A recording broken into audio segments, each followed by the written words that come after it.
very efficient cooling and warming, which means temperatures will be dropping quickly. By the time you're waking up tomorrow morning, we're in the 40s and the low 50s, right around 51 degrees in Atlanta. Despite the cool start, high temperatures climb quickly. Lots of sun in the forecast. Overall, a quiet, enjoyable day.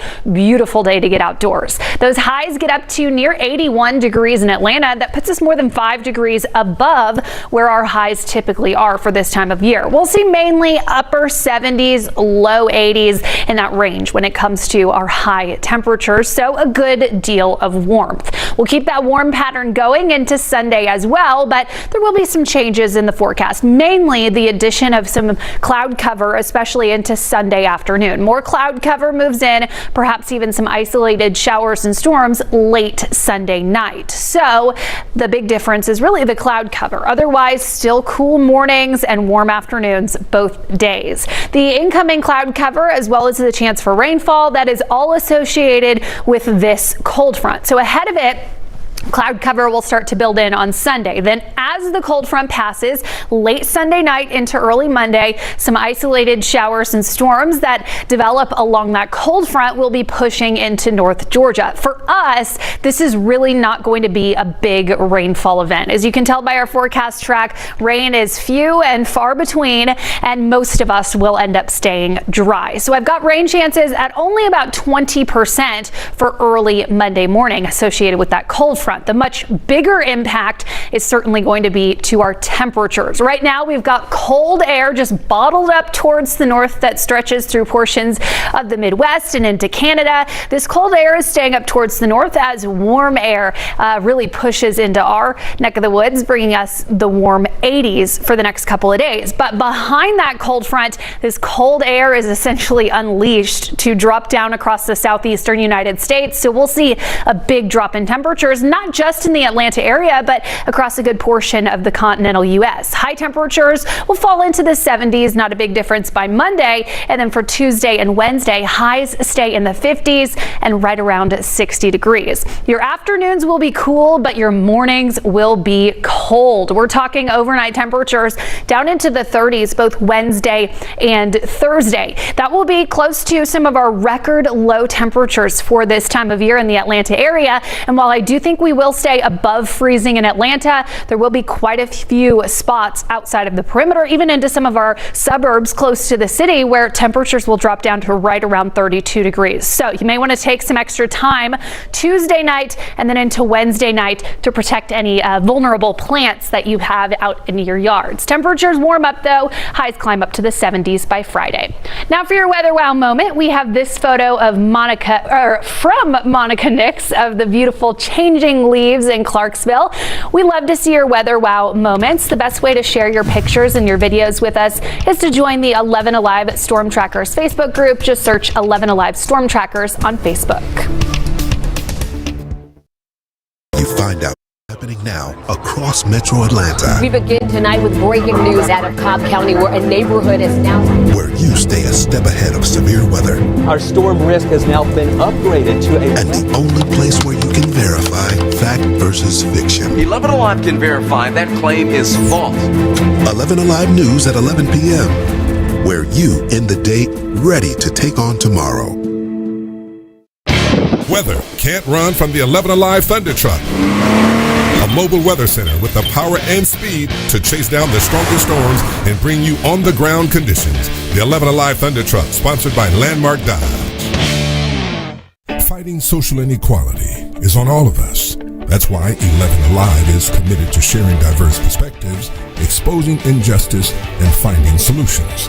Voices for Equality, sponsored by Georgia Power and our other partners. The 11 Alive Storm Trackers. It's how you see weather happening now across Metro Atlanta. These severe storms are now closing in. We could be talking about damaging winds, hail, and how you can plan ahead by knowing what's coming overhead. Heavy storms are rolling in. Expect pop-up thunderstorms and rain all day long. And how you'll be weather ready wherever you are. We expect at any moment a tornado warning could be issued. The 11 Alive Storm Trackers. It's how you'll be prepared and stay safe. 11 Alive Morning News. We began with breaking news this morning. Is where you know what's happening now. 11 Alive is live on the scene. Where you can confidently plan ahead. This severe weather is intensifying by knowing what's coming overhead. And where Atlanta's traffic expert, we've seen delays almost 30 minutes worth of helps you get there on time, every time. 11 Alive Morning News is where you start the day prepared. Watch weekdays 5 to 7 a.m. If you see breaking news or severe weather near you, snap it and share it using Near Me on the 11 Alive News app. Want to verify if something's true or false? Record your question and send it. Download the 11 Alive News app to use Near Me. 11 Alive News at 11 p.m. is where you find out what's happening now across Metro Atlanta. We begin tonight with breaking news out of Cobb County, where a neighborhood is now... where you stay a step ahead of severe weather. Our storm risk has now been upgraded to a... and the only place where you can verify fact versus fiction. 11 Alive can verify that claim is false. 11 Alive News at 11 p.m. where you end the day ready to take on tomorrow. Weather can't run from the 11 Alive Thunder Truck. A mobile weather center with the power and speed to chase down the strongest storms and bring you on-the-ground conditions. The 11 Alive Thunder Truck, sponsored by Landmark Dodge. Fighting social inequality.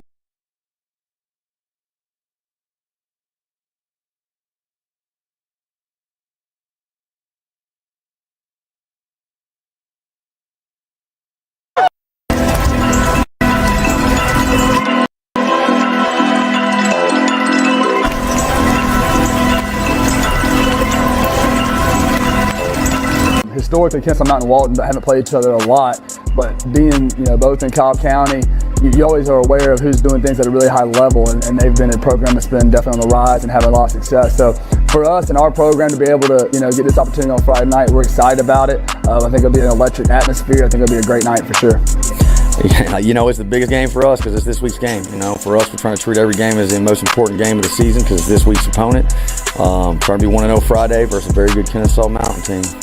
What makes Walton such a good team is they got a lot of good players over there, and they know they have a lot of good players, and they have really good confidence in themselves, and they come out and they think they can be any team. Yeah, Kennesaw Mountain, 2 great receivers, quarterback solid, I know him, good kid. We're just going to have to be able to stop him on the outside.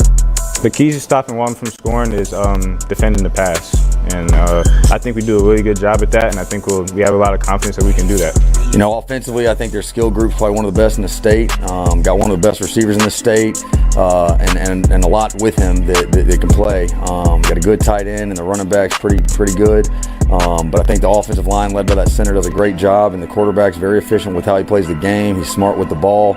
And they stretch the field horizontally, vertically, man, and then it opens up the run game. So I think they challenge defenses in a lot of different ways. Walton's a good team because, they're a well-coached team and they have athletes on both sides of the ball. So you pair 2 and 2 together and their athletes are in positions to make plays. The defensive line plays hard, plays well, gets off blocks well, likes to finish, run to the ball. Linebackers fast at the hole, don't really wait. Their corners, got a 6'2" corner, I know that, but I think our receivers will handle that. Heading into our first Big 7A matchup, we're excited.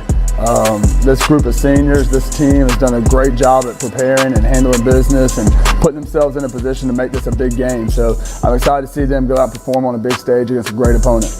Our secondary is more cover type, 2 good corners. Again, safeties come down and hit the ball and fly around. Offensive line is one unit. That's what we live and die off of. You can't have all 4 linemen doing one thing and then one kind of doing off on their own thing. You got to be as one.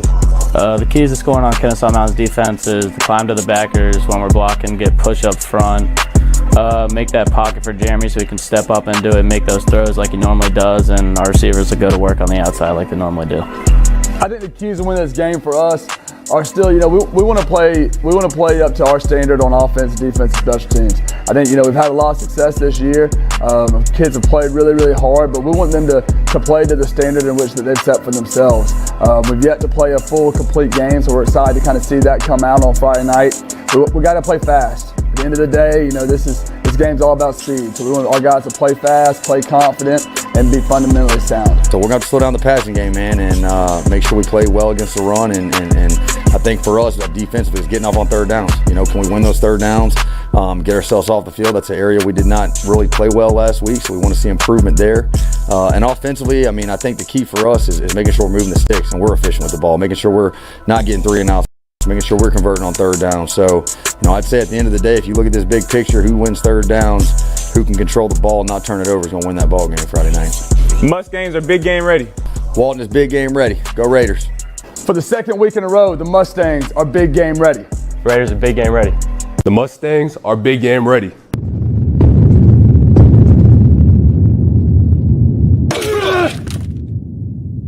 Now in a high school where we are live on the scene, visiting Walton Raiders coming in to face the 6-0 Mustangs. Raiders 4-2 coming off a loss to Absolutely they are. 4-2. And off a heartbreaker last week. They really struggled last week, as we were just talking about, but no one really heard us. Really struggled last week, been chomping at the bit to get back at it and have an opportunity to get a fresh start tonight on Friday night after a really strugglesome performance against North Cobb a week ago. All right, we will get to the players to watch as we continue to go on. Man, we had such a good opening segment. Technical difficulties there, but hey, we're ready for some football. Hey, we got to play the next snap, live the fight the next down. Exactly. You know what I mean? All that coaching cliche stuff applies to the broadcasters every once in a while too. Appreciate everybody for being here with us tonight. I know you had options on a Friday night such as this, but appreciate you for being here on 11 Live Sports. If you're watching us on YouTube, hit that thumbs up button. We're going to have a good one tonight between Walton and Kennesaw Mountain as Region 4-7A gets a little bit of an answer tonight here in Cobb County. Alex Rupp lines up, and the kick is away, and we are underway, and it's a short pop-up fair catch called at about the 27-yard line is where the Mustangs will start. Directional kick, and we're going to get our first look at Cayman Prangley. You know, a lot of mid-major schools already in the kind of the offer pool, if you will, for Cayman Prangley. It's going to be interesting to see how many major programs, Power 5 programs like Georgia Tech in attendance tonight, that may pull the trigger on an athlete like this who's having an incredible senior season. I think most importantly for scouts, it's vital to be able to come out here and see Cayman. I think sometimes the film can lie about a guy like this. 6'2", 205 pounds, and when you see him, Colin, I mean, you've seen him the last 2 weekends. He's a really physical football player, and I don't necessarily think the tape or the TV kind of portrays that. But when you walk up on him, you see a really physical athlete out here on Friday nights. Oh, yeah, talking Prangley, 6'2", 215. He definitely has the skill set, and he's a rush threat, too, dual threat guy at the QB position. Didn't have to really use him last week with his legs. I think tonight in close quarters and a close contest, they're probably going to have to use him.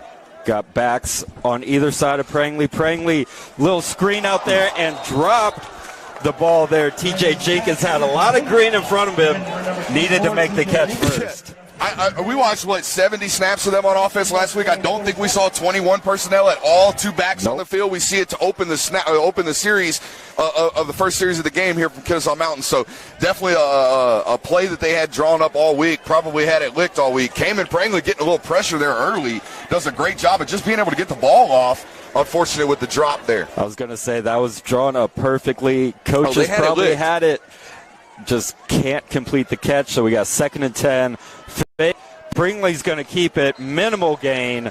Going to give him a gain of 2. Be 3rd and 8. Be an intriguing matchup to watch all night tonight. Connor Liu, the big center, commit to Miami.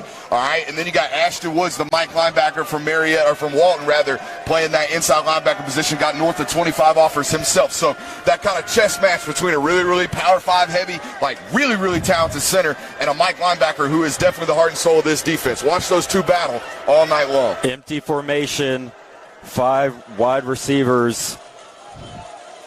Prangley takes the snap, and he is rolling out looking for a receiver, and he finds Lee, and that's going to be a first down to the 50. It was interesting, Colin. I thought they might have had a quarterback draw drawn up right there, but they might get an illegal man down the field, so let's hold off on any celebrations just yet. But Prangley was also very close to the line of scrimmage. We'll see what this call is. 100% wasn't it? If any portion of his body is behind that line of scrimmage, even to that line of scrimmage, or at that line of scrimmage, that ball is a legal forward pass, but it does look like this is going to come back against Kennesaw Mountain.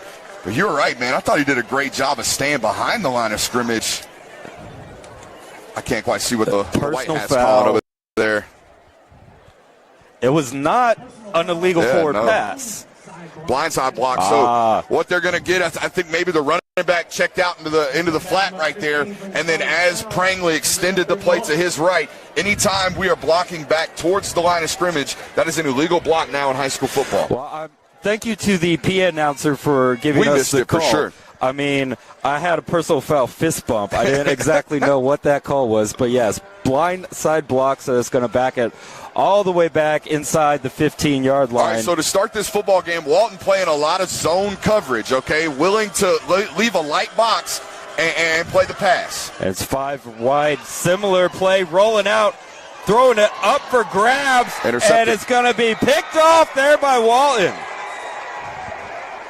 Look like number 4, Davis Callahan on the play. You know, Cayman Prangley just trying to extend the play right there on 3rd and long. Probably want to put that one into your pocket and punt the football on 4th down, but that's as good as a punt. You throw the ball 45, 50 yards on 3rd down. Yeah, we would have liked to have an opportunity to potentially get a good roll. Maybe we can get a 40, 50-yard punt. But this is high school football, ladies and gentlemen. Those odds aren't really favorable. So just as good, flip field position. Unfortunately, it is a turnover. We get our first look at Hiklinski and this Walton offense, who, again, man, they struggled last week just to score 10 points against a North Cobb defense that is really, really stout here in Cobb County. They've been itching to get back onto this football field. I was going to say, Prangley, that goes down as an interception, but if you're just looking at pure yardage, it's probably the same result as a punt. You gave your receiver a chance to go up and get it. At any rate, coming off the interception, Hiklinski fumbles the snap, able to get the handoff away. Going to go for a 2-yard gain. It'll be 2nd and 8. This Kennesaw Mountain squad is a defensive back-led defense, okay? They've got a really, really good edge rusher down in the middle in Atachu. David Atachu, number 44. He is a playmaker. I like number 11, Ethan Voltaire, but don't get it twisted. This is a defense compromised by their corner play and their safety play. If those guys aren't winning, their defense isn't winning. Hiklinski under center. Takes the snap, pitch up to Bodeford. Bodeford's going, finding room into the secondary.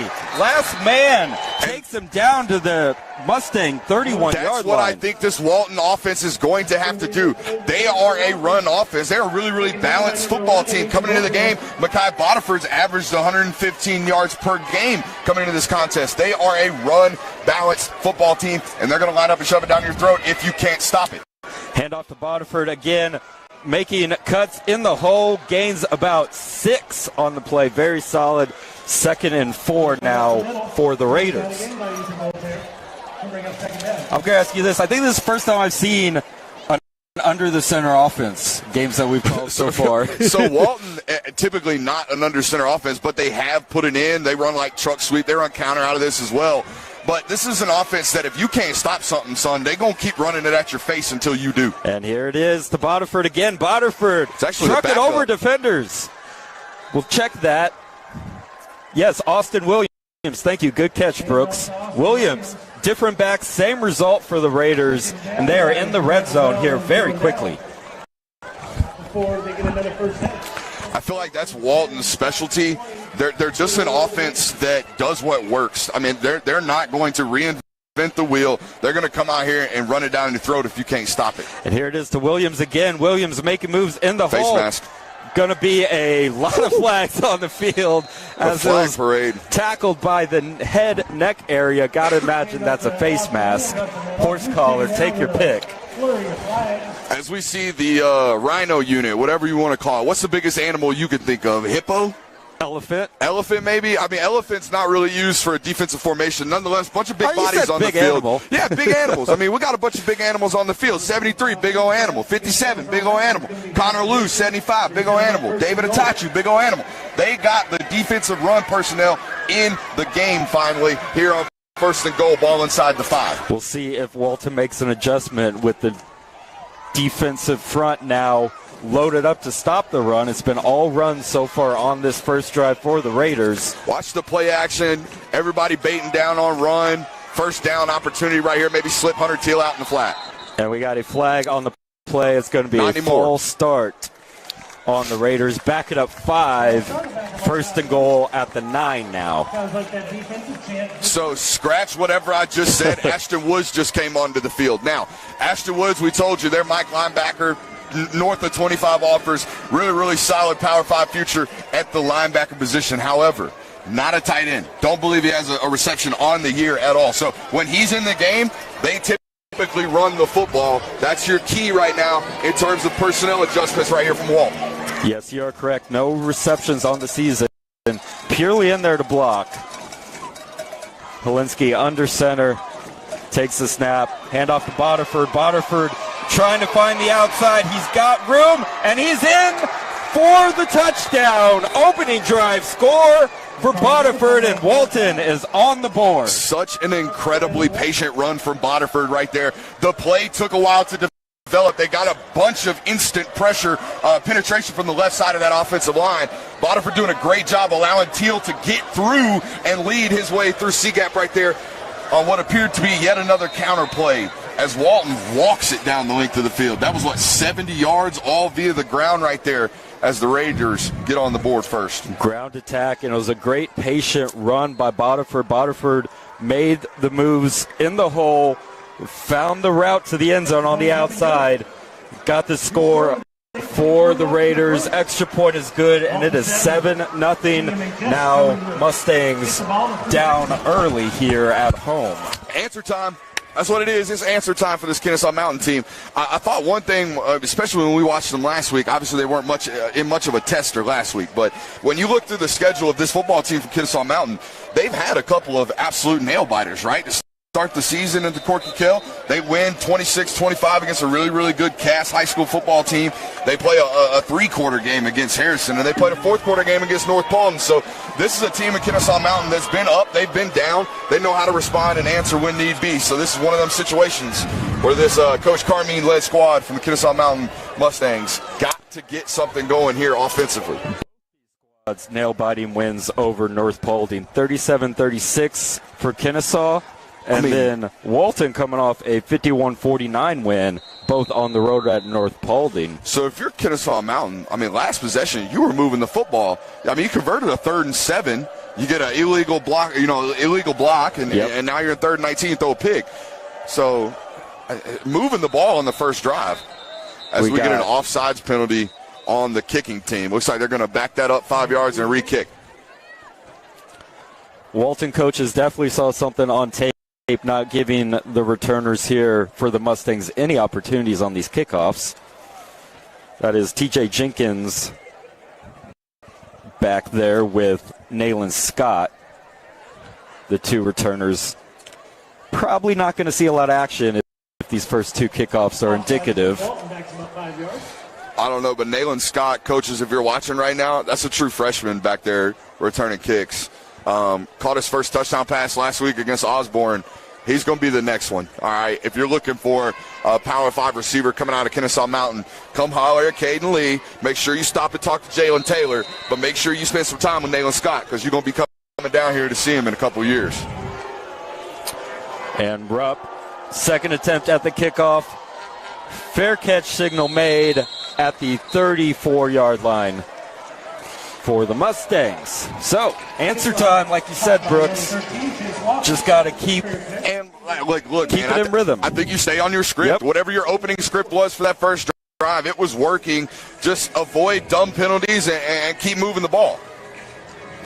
And when you have a winner drawn up all week like a screen to the field out of 21 personnel, by God, you better hit it, okay? You can't have an incomplete ball dropped when you might have a 30-yard yak play afterwards like they had to start the football game. I'm glad we did not have a camera on Coach Carmine when that Jenkins dropped that screen pass. They have to motion the back in here, right? We'll see. Here yes, he comes. There you go. Jenkins motions back into the backfield. Prangley takes the snap. Fakes it to Jenkins. He's going to take off himself. He's looking for room, and he Good gets decision to get down at the 43-yard line, be 2nd and 2. So you see big number 93 in there for Kennesaw Mountain, their little H-back / glorified offensive lineman. They did a little, read option like normal, but they led the H-back out there for the additional linebacker in space. That's why when Prangley came around the end, not only did they leave one defender free, they had a blocker to add on for the linebacker in space as well. So Prangley picks up a good 8-9 yards right there before he even meets contact from the safety. We got trips to the far side. Caden Lee singled double coverage, actually. And it's Jenkins. He gets the handoff. He's getting to the outside. He's up to midfield for the first down. Kid's got juice, man. We watched him last week against Osborne, and I told you on the broadcast, was extremely impressed with the electricity that is provided when the ball's in 24's hands. He's a jitterbug, folks. It's really, really hard to not only see him behind that Kennesaw Mountain offensive line, but when you get him in space, get him down. TJ Jenkins, 5'7", 170 running back. They got 3 over 3 to the top of the field right now, meaning 3 Walton defenders for 3 receivers from Kennesaw Mountain. Those are good numbers, right? You got a safety and a corner down over Caden right here on the bottom. Probably work the top half of the field if you're going to throw the football. And they're going inside, and that was off the hands of the tight end. That was Earl Kyle. Falls harmlessly to the field. Pardon, that was Danielle Karanja out there in the slot. But yeah, I see Walton's doing something Osborne did not, and that's having a safety help on Caden Lee. Safety help, again, man, was flabbergasted last week to see. I don't think I was talking to Coach Carmine in pregame, I don't think there's a football team in the state that can play man coverage against this Kennesaw team with no safety help. The handoff is to Jenkins, and he's going up the hole, and he gets hit. Ashton Woods showing why he is a 4-star athlete right there.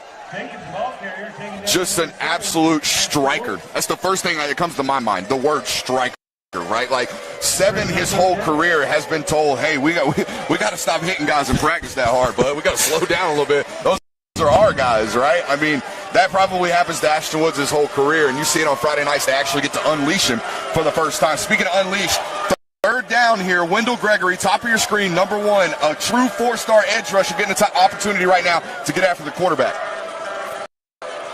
It's 3rd and 6. Prangley's going to keep it. QB draw, and he's right at the sticks. We'll see what the mark is. He needs the 40. Y'all got to go right now. Get on the ball and go. Looks all right, like 4th and short. That was a generous spot from the officials. They actually waved it. I love the play first. Call, right? Right before the snap, I'm highlighting one of their best players, like really in a sprinter stance, ready to rush the passer. So Coach Carmine and this offensive staff immediately dials up a quarterback draw. Great play call right there to pick up a first down on 3rd and long. And that's a we're going for it anyways type of call too. If you get picked up, 4 or 5 yards right there facing a 4th and 4 middle of the field, they were content to go for it, it looked like. As it stands, it's 1st and 10 now from the Raiders' 40-yard line. Prangley takes the snap, screen pass, second drop screen pass there. This time Jalen Taylor, although that one was not nearly as well set up as the opening play. That play was blown up by Wendell Gregory, in all honesty. Him just getting into the passing window kind of made Cayman Prangley throw that ball just a little bit behind Taylor. But you are correct, Colin. Probably a good thing he dropped that. I don't think that play was going anywhere. So now they will reset. Got 2 receivers to the near side. Maybe watch quarterback run to the top side of the screen. No. A lot of blockers in. Pocket, clean pocket. Looking around. Devolving. Prangley's got to get rid of it, and he's going to go down for the sack. I felt like they missed 2 face masks on that play. There's a lot going on in that scrum there. Prangley dancing around, could not get out of the pressure there by the Raiders. His helmet comes off, so he's going to come to the sideline here. This is going to be Tyson Harmon now. It's going to be a run play is what it's going to be, right?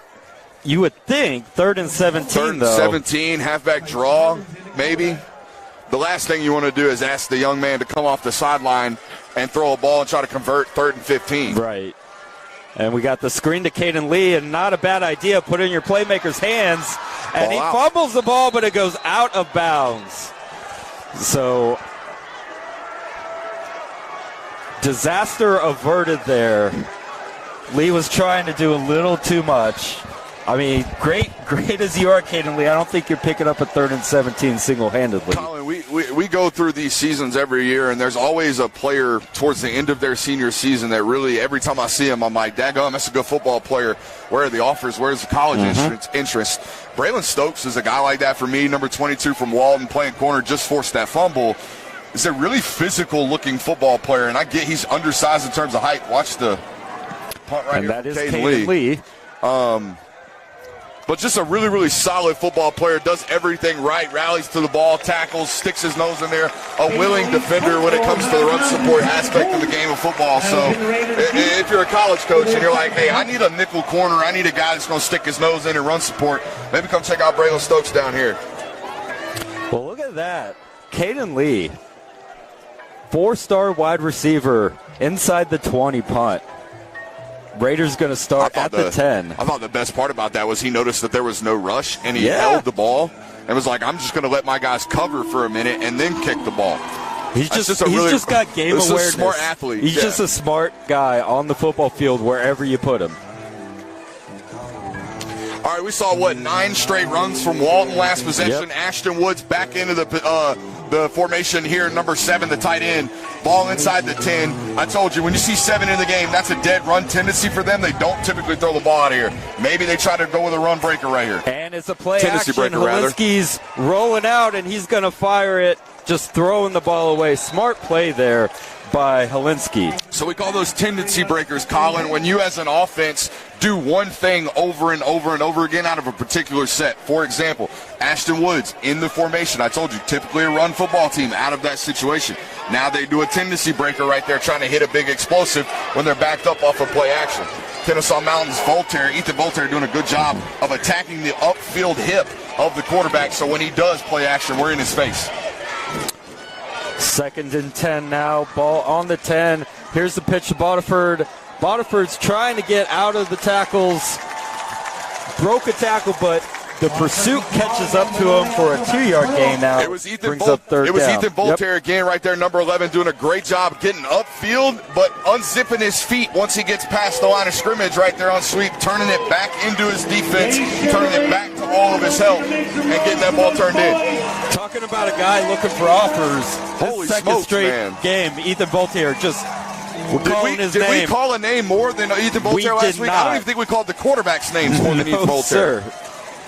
Someone's got to get him an offer. He is a playmaker there for the Mustangs. And it's 3rd down now. Helinski throwing out wide. Catch is made for the first down. That is Hunter Teal. Man, that's unfortunate. Noticing that they're in soft zone coverage down at the bottom of the screen. So once he sees the corner's butts to the sideline, he knows that comeback's going to be available. Hunter Teal doing a good job of not running that short, right? Get to the sticks, beyond the sticks, and come back. That way when we throw you back down the stem, you're ahead of the first down. Great pitch and catch right there between Helinski and his bailout guy, Hunter Teal. They needed the 20. They got the 23. 1st and 10. Handoff now to Bodiford. Bodiford slips a little bit. It's going to go down at the 25-yard line. Be 2nd and 8.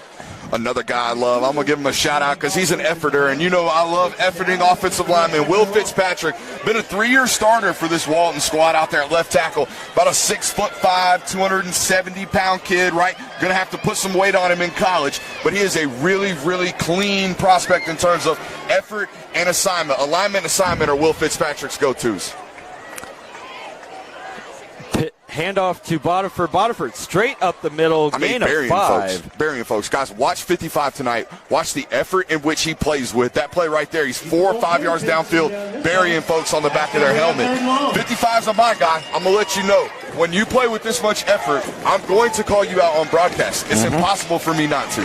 Will Patrick, left tackle, making the holes now for Bodiford. Austin Williams comes in for the 3rd down. 3rd and 3 for the Raiders. Crowd's making noise. You've got to bring pressure, get Helinski off of his spot. And the handoff to Williams, and Williams is pushing the pile. Let's see if they give him the mark. It looks like he's got just enough for the first. That tells you what Walton thinks of their offense today. Okay, their offense is 3rd and 4. We got 4 yards on the ground. Watch this. Boom. Hand it right down. Stick it down your throat. That's the kind of offense that we're about to see from the Raiders tonight. It's very, very clear to me through just a possession and a half, Colin. Can't disagree. Just hat on a hat. Walton likes their offensive line better than Kennesaw Mountain's D-line. And when you need 4 and you get 5 consistently, why change it? I think it's a lot more of that. We're not really trying to challenge this defensive backcourt unless we got one-on-one opportunities like they're now creating through forcing the run, right? When you force the run, and here's the play action. Pass is to Teal. Teal's got blockers, and he's up near midfield for the first down. I mean, just right on cue, right? Just doing a whole bunch of stuff right now to test the eye discipline and the levels of this Kennesaw Mountain defense. It'll be Walton first and 10 at their own 48. First and 10 now from their own 48-yard line. Got about a minute 23 left in the first quarter. Walton's second drive of the ball game. They're up 7-0. We got trips to the far side, single receiver, and it's a handoff to Williams. Williams got the corner, got the first, down to the Mustangs' 40-yard line. So what you're seeing is Walton identifying a light box, right? 3 down linemen, 2 linebackers in the box, everybody else spread outside the box playing for the pass, right? So automatic run keys. When we see that, we're running stretch zone. We're going to get outside, we're going to run. And your guy, Will Fitzpatrick, doing a great job setting the edge there. No doubt. Letting Williams get around the corner. Now Kennesaw Mountain look like they're bringing a little bit more, right? 6 guys in the box now with an extra defender hanging on. Looks like man covers defensively. Kolinsky takes a snap, passes it out wide. Catch is made by Aiden Jackson for a 7-yard gain. Colin, it's so refreshing to see young quarterbacks identify the things we're talking about up here, right? Kolinsky's seeing the same stuff we do. When the box is heavy, we need to get the ball out of our hands quickly, and we don't need to run into stacked looks, right? When the box is light, we don't need to be throwing into coverage-based defenses. We need to be running the ball. Simple math. He's just counting out there and making the right call, getting his offense to the right play. Back to the run here, I would imagine. Kolinsky under center here. Actually, they're going to run out the clock of this quarter, I believe. Got 5 seconds left in the quarter. Even the small operational stuff of this Walton staff, right?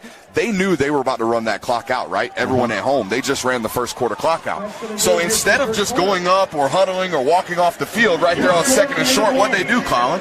They came out here and did a hard count, right? They came out here and said down set hut, and did a freeze play for about 20, 25 seconds before it ultimately ended the quarter, just trying to pick up a free 5, even when you know you're not running a play. And that's a well-coached ball club for sure. Coach Daniel Bruner doing what you see at the higher levels, trying to get a free 5 yards. Almost worked. 2 really well-coached football programs here, man. Sure. I mean, like, to just what Coach Carmine and this staff have done here at this program, this has got Kennesaw Mountain being 6-0. This is not normal. This is not something that this program has historically done. Yeah, there's the Ryland Godys of the world occasionally that come out of this football program and go play SEC football. But this squad, this Kennesaw Mountain squad, this senior squad's a little bit different with regards to the amount of talent and the success that they've had on Friday nights. So at the end of 1 quarter, it's Walton 7, Kennesaw Mountain nothing. Walton's not explosive, but have not been stopped. Sorry, man. Sorry, I'm interrupting your It's never going to get old. Never going to get old. I do like this crowd. I like this facility. I'm not up in the Kennesaw area too often. I drove by the battlefield on my way here trying to avoid all the traffic. It's a cool little spot here in Georgia. Yeah, I love how you were surprised that there was traffic on 285 today. You know what? Like, have you lived in Georgia your whole life or what? I was surprised at the traffic. I was surprised at the, okay. Back to the action. Back to the action. Don't make me think about the traffic. That was a heavy run formation here. Watch them. Play action. Kolinsky, wide open receiver, got the first. Good hands catch there by Wyatt Sonderman. Awesome little concept. They had the Bubba fade right there from the number 2 receiver, CL Cameron Lloyd, running straight towards the pylon, right? Well, as he's drawing coverage, we're going to run that square in right there from number 10, right behind him. Love the concept right there from Walton's offense. Walton, a well-oiled machine on offense so far. It has been clean, hasn't it? I don't even think they've had a penalty.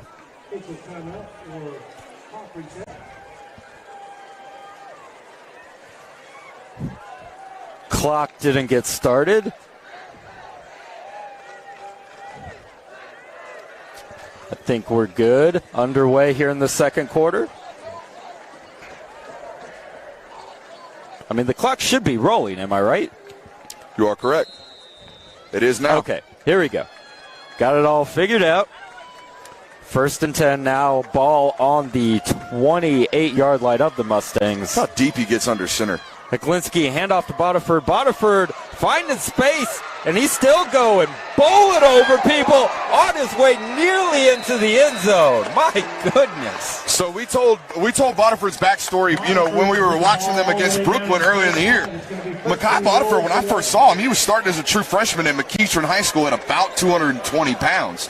Right now, at Walton, he's probably playing at 200, 205 pounds. This is a football player that's gotten lighter but maintained his explosivity and power with the football in his hands throughout his high school career. And we got a timeout by Kennesaw Mountain. Going to talk things over. The 1st and goal from the 3. Hey, Colin, guess who was 20 yards deep on that play, picking off defenders and fighting for extra blocks? Will Fitzpatrick. You bet your bottom dollar. You got to be doing something right when you're looking at an offensive lineman, and Fitzpatrick certainly is doing that tonight. The senior left tackle for the Raiders. Brooks, what do you think the call is here? 3-yard line. We just saw what Bodiford did. 1st and 3, you run the football until they stop it. You run the ball, right? Yeah, you run the football until they can stop it. And right now, it doesn't look to me like Kennesaw Mountain can stop it. Okay? Take a cue from Richard Sherman here. Run the ball. Don't get fancy. You've been running it down the throat of the Mustangs the entire ball game so far. We'll see if it's Bodiford or Williams in, who's really my only question. It'll be Bodiford. Makari Bodiford, I formation. Cover 0 from Kennesaw Mountain, certainly playing the run.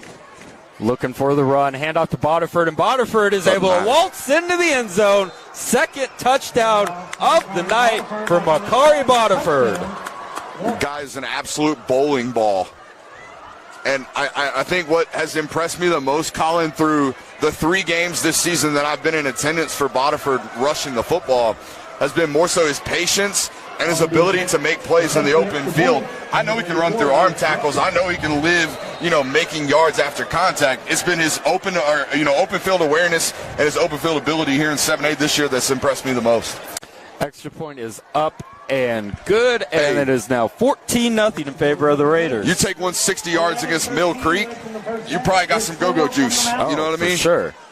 And like you said, pre-snap, 0 coverage by the Mustangs. They were expecting run. They loaded it up. It did not matter. I mean, they haven't been able to stop this rushing attack at all. And if that's what it's going to be moving forward the rest of the game, they're going to have a hard time getting back into it. I feel like every time Walton gets the ball, they can take as long to score or they can score as fast as they want, it seems like right now. The Raiders certainly in control so far. 11-13 in the second quarter. 14-0 is the score in favor of the Walton Raiders.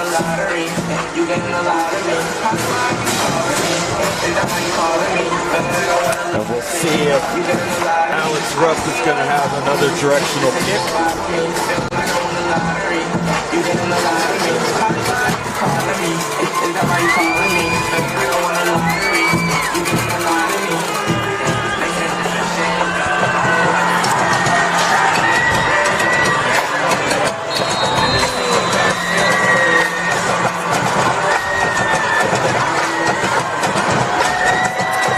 Here's the kick by Rupp. Another little pooch kick taken at the 38-yard line. Almost looked like an onside kind of kick there. I feel at some point they might as well just do an onside kick if they're kicking it that short. Well, I think directional kicks are all the craze nowadays in high school football if you don't have a guy that can really boot it. And we haven't seen Walton be able to really put it in the end zone. In fact, if you recall, I know we've been doing a lot of flashbacks to that Brookwood game we called week 2 of this season. But during that week 2 of this football season, Walton was hosting open tryouts during lunch every day to find a field goal kicker. I kid you not. So this isn't a program that's got a 70-yard leg off the kickoff tee. Well, that was a 22-yard kickoff. So the Mustangs will start at their own 38-yard line. They are begging you to run the football. Begging you to run the football. And here it is, handoff. And you can't do it. And nothing going, flags on the field. Both line judges. They had 5 guys in the box for 6 blockers and 2 ball carriers. So if you're doing math out there, that's a lot of threats and a lot of guys that can block you for a little amount of football players in the backfield or on the defensive line and the defensive front. And yet they come away with a tackle for loss. That's crazy. So, false start penalty, play blown dead. I mean, we saw the play, but technically it didn't count. It was a pre-snap penalty, so it'll be 1st and 15 now. And we'll see if Prangley decides to air it out. This is really the last drive in a 2-score game where you can still run your offense. You can still be really, really balanced. And here's Prangley looking for the screen pass. He's going deep for Caden Lee. Going up and almost making the grab. In between 2 defenders was Lee. I don't necessarily love the decision, to be honest with you. I thought he had some options underneath that were probably a lot less risque, if you will, and would have probably yielded some yardage. But I understand him trying to make a play at this point. What I was trying to explain, prior to the play, Colin, is that you can run your normal offense here, but when you're down 3 scores, everybody in the building knows you got to score quickly. And this defense right now is daring you to run the football. And if you're down 3 scores, you probably can't really run the football a lot because you'll be milking the clock. So this is really, really tough right now for Kennesaw Mountain. That's a must-score football drive right here. Empty formation. Look at that. 3 receivers to the near side, 2 to the far side. Prangley in the shotgun, takes a snap, screen out to Jenkins. Jenkins makes the grab, and he gets blown up. Matthew Trainer. They threw the flag for a little bit of excessive celebration right there. I mean, come on. Did you just see the hit? Like, I'd celebrate that. That was a pretty impressive football play. So it's the 3 pumps rule, right? The 1 flex is cool, 2 flex is cool, can't go to the 3. Can't go to the 3rd flex. He went to that 3rd flex. That 3rd pump, that's 15. Can't be doing it. This is a 17, 18-year-old kid, man. I don't know. I let him have some fun. As long as it's not directed towards the other team, I don't know if that's what it was. I think that's why they might have gotten him, right? Okay. On the Kennesaw Mountain sideline, maybe a little bit too happy for your big hit for the likings of the Zebra. So it is the taunting, unsportsmanlike penalty, and you never know what's going to be the spark. Maybe this is the spark. Mustangs get a free 1st down here. They're over midfield. They got to do something with this drive. Like you said, they don't have time to go down if they go down 3 scores. Not for the defensive style that Walton's playing right now. So Prangley, shotgun formation. Simpkins to his right. Fakes it to Simpkins. Pump fake, looking down the field, and he's going to take off, and he's going to gain, modest gain, about 4 or 5 yards on the play. So Walton's sitting in these really, really soft zones right now. Kennesaw Mountain's, kind of retort to that just now was a double move, a little hitch and go, right? Press up on the heels of the defensive back in a soft zone. Kind of try to act like you're sitting down. Let's pump fake them. Maybe we can get those DBs to suck up. I felt like they had the opportunity for the shot play right there, but unfortunately, as soon as it was opened up, the timing was thrown off because they were getting pressure. Yeah, definitely we're looking for that shot play. Prangley had to take off and run to get something out of it. And now you're really in trouble. It looks to me like Walton's about to bring some pressure. Wendell Gregory at the top of your screen. He's definitely coming. I would imagine they add Ashton Woods onto the equation as well. Both backs in the backfield. Fake to Jenkins. And here comes a round. Fumbled the ball. Recovered by Andrew Smith. The right tackle is able to jump on the ball, but that was a strict sack by Wendell Gregory. Yeah, anytime you see him walk down, best believe you're getting a heavy dose of the speed rush. I mean, it's not a football player. You'll watch him every so often when they go empty, when there's 3-by-1 or whatever. He is the defender that is most often drug out of the box. So when you see him walk down on the line of scrimmage, understand that he is there with intentions to get after the quarterback, very similar to what he's doing now. You're getting speed rush from number one, I promise you. 3rd and 17 now. Handoff to Simpkins. Simpkins going to try to get what he can, and that is just a single yard. Be 4th and 16 now. Mustangs forced to punt. It's number 29, Jake Thormer, the sophomore linebacker. I believe the only sophomore starting for this defense at Walton, a pretty experienced bunch of juniors and seniors except for Thormore. And he's a good-looking sophomore linebacker. I know he was called into action against Mill Creek, and he had a boatload of tackles to start the season. He's got a good nose for it. Now I was going to say, like, on that strip sack by Wendell Gregory, this is you just really, saw that. really interesting here. I'm going to hold that thought because it's 4th and 16, and the offense is still on the punt, field. Maybe? I cannot. Empty. It's 4th and 15 going for this right here. As Coach Carmen is going to call a timeout to think it over. I get it. I mean, you haven't just told Walton, you must score drive, right? 4th and 16 is a little different than 4th and 6. I mean, I would feel nervous calling that on Madden. Right? It's a bit of a big gamble. I think you might see a little too early for this gamble, in my opinion. I think you might see them back off of this decision potentially.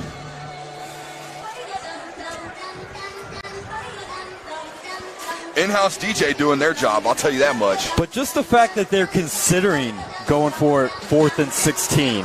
What does that say about their feelings of desperation? Not being able to stop this Raiders offense. Caden Lee's coming back out. But, yeah, you're right. It says much more about whether or not their defense can get a stop than it does their confidence in their offense. I think defensively right now, you're bleeding. Yeah. You are bleeding. So discretion, the better part of valor. They're going to right make here. the safe play. Watch out. Make sure Walton's not coming. This is the middle of the field. A big-time special teams turnover op. Punt is away by Caden Lee. It's a good high punt. Fair caught at the 20-yard line is where the Raiders will start their 3rd possession up 14-0. It was actually a really good punt. That's such a good punt. 2 really good punts from Caden Lee. Kid's an athlete. That is for sure. We are 8:36 left until halftime now. It's so funny how, completely different this defensive game plan is from Walton than what we saw last week from Osborne. I mean, they have 5 guys in the box, sometimes 4, and they're playing 7 guys in pass coverage every single snap. And so far, it's working to perfection for the Raiders. And we'll see if there's any defensive adjustments Coach Carmine has been able to make to try to slow down this rush attack from Williams Butterford. Under center. Staying under center, yep. Hecklinski. A handoff to Butterford. Butterford right up the middle, untouched, into the secondary. Gain of about 17. That's just halfback ISO. I mean, right down the throat of the defense. As Coach Carmine and Kennesaw Mountain look like we just lost the scoreboard here at the house. Ooh. We'll see. You guys don't have the clock at home anyways. We just lost it in the stadium, so that's unfortunate. They're going to have to figure that out as we get a stop and play right now. I think there was about 7 minutes left in the first half is what I want to say. I think it just hit under 8. 14-0, Walton up, obviously. But, man, that's got to be so Butterford would not have been down if we were playing two-hand touch. He got through that hole so clean. Great job up front by the big guys for the Raiders, led by your boy Fitzpatrick, O'Connell. At center, we got Eichlinger. Pruitt, the right guard, right tackle, Trainer. Solid 5 up front. Eichlinger, an Ivy League commit, I believe. I believe so, yes. Smart kid running the center spot for the Raiders.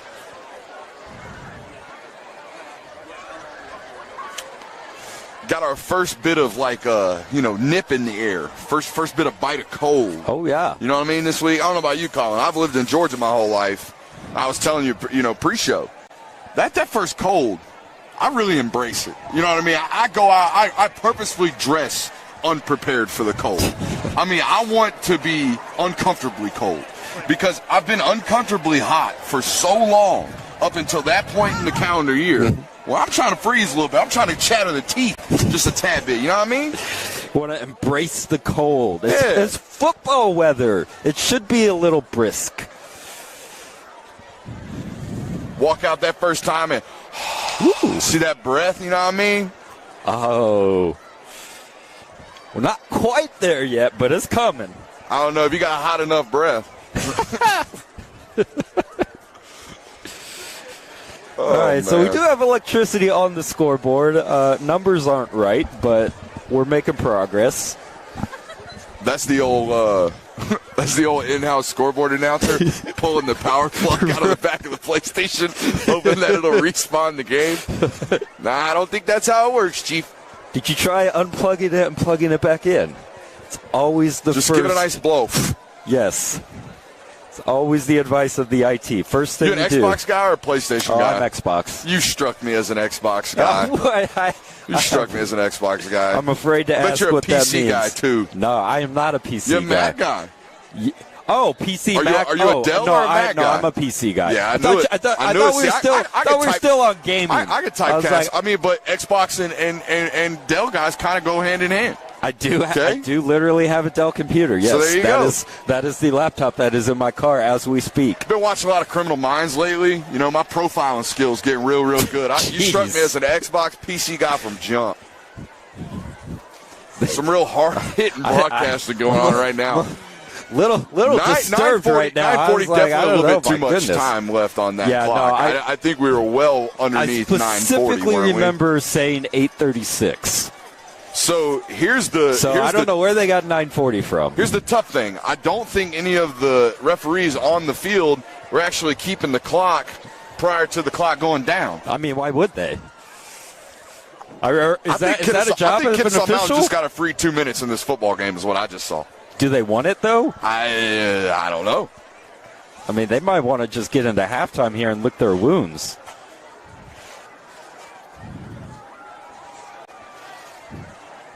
Buford up 11-0 on Mill Creek in the first quarter, it looks like. So a couple of snoozers around the city, around the state here.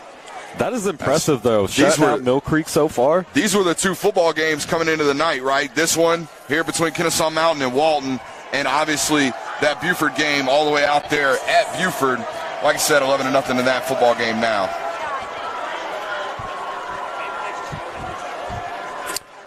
Looks like a heck of an atmosphere watching some videos here on Twitter. We got a good atmosphere here, too. Absolutely. I don't see many empty spots here on the home side. All right, looks like they're going to call have the game clock on the field. All out blitz from Kennesaw Mountain, and they can't get him down. Still cannot get Bodiford down, and he is still going. He's going to the 40, getting to the 30. He's cutting to the 20, the 10, 5. Touchdown number 3 for number 3, Makari Bodiford. Wow. I was just watching all the bodies get caught downfield. Walton's offensive line just doing a tremendous job getting downfield and catching those extra blocks. Touchdown blocks is what we call them, Kyle. That's exactly what you saw. But here's the problem with bringing such pressure like Kennesaw Mountain did right there. If you don't get them down, everybody's already behind the line of scrimmage as Bodiford's got nobody left. So as soon as he got past that one free defender, it was nothing but green grass. Does a great job cutting it back against the grain and taking it for a good 70. That's what we were talking about, Colin. That was the question for me for Bodiford as an evaluation, right? As a talent scout. Do you have juice to take it 70? Can you be a playmaker, not just a sticks mover? And, I mean, good Lord, he's answering all the questions over and over again. You're going to see Power 5 offers trickle in for the junior. I promise you right now. Big body Bodiford dropping bodies on the ground. No Mustang able to corral. You know, it was a banger of a line, but you delivered it with a smile because you knew it was so good. Extra point is good. And the score is 21-20 now. Walton a perfect 3 for 3 on touchdown drives. And if it wasn't already, it is certainly desperation time for the Mustangs. I'm tweeting it right now. If you have not already offered Makari Bodiford, you're late. You're late right now. 6'1", 205 pounds.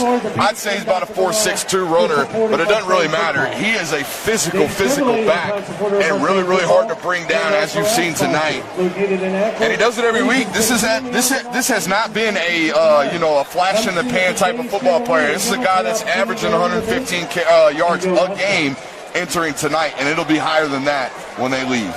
And this is against good competition as well. Mill Creek, Brookwood, Pope, Marietta, North Paulding, North Cobb. The opponents so far for the Raiders, all solid programs.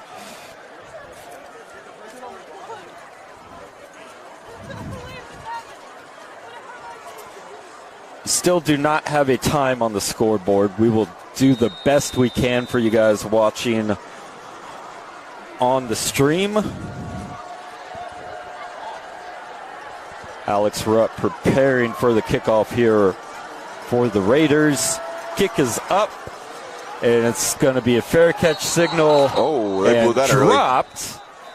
Early. Whistle blown. Blew that really early. Early whistle. Ball is dead at the 23-yard line is where the Mustangs will start, which has to be a must-score possession. It's like the last couple were must-score, it felt like.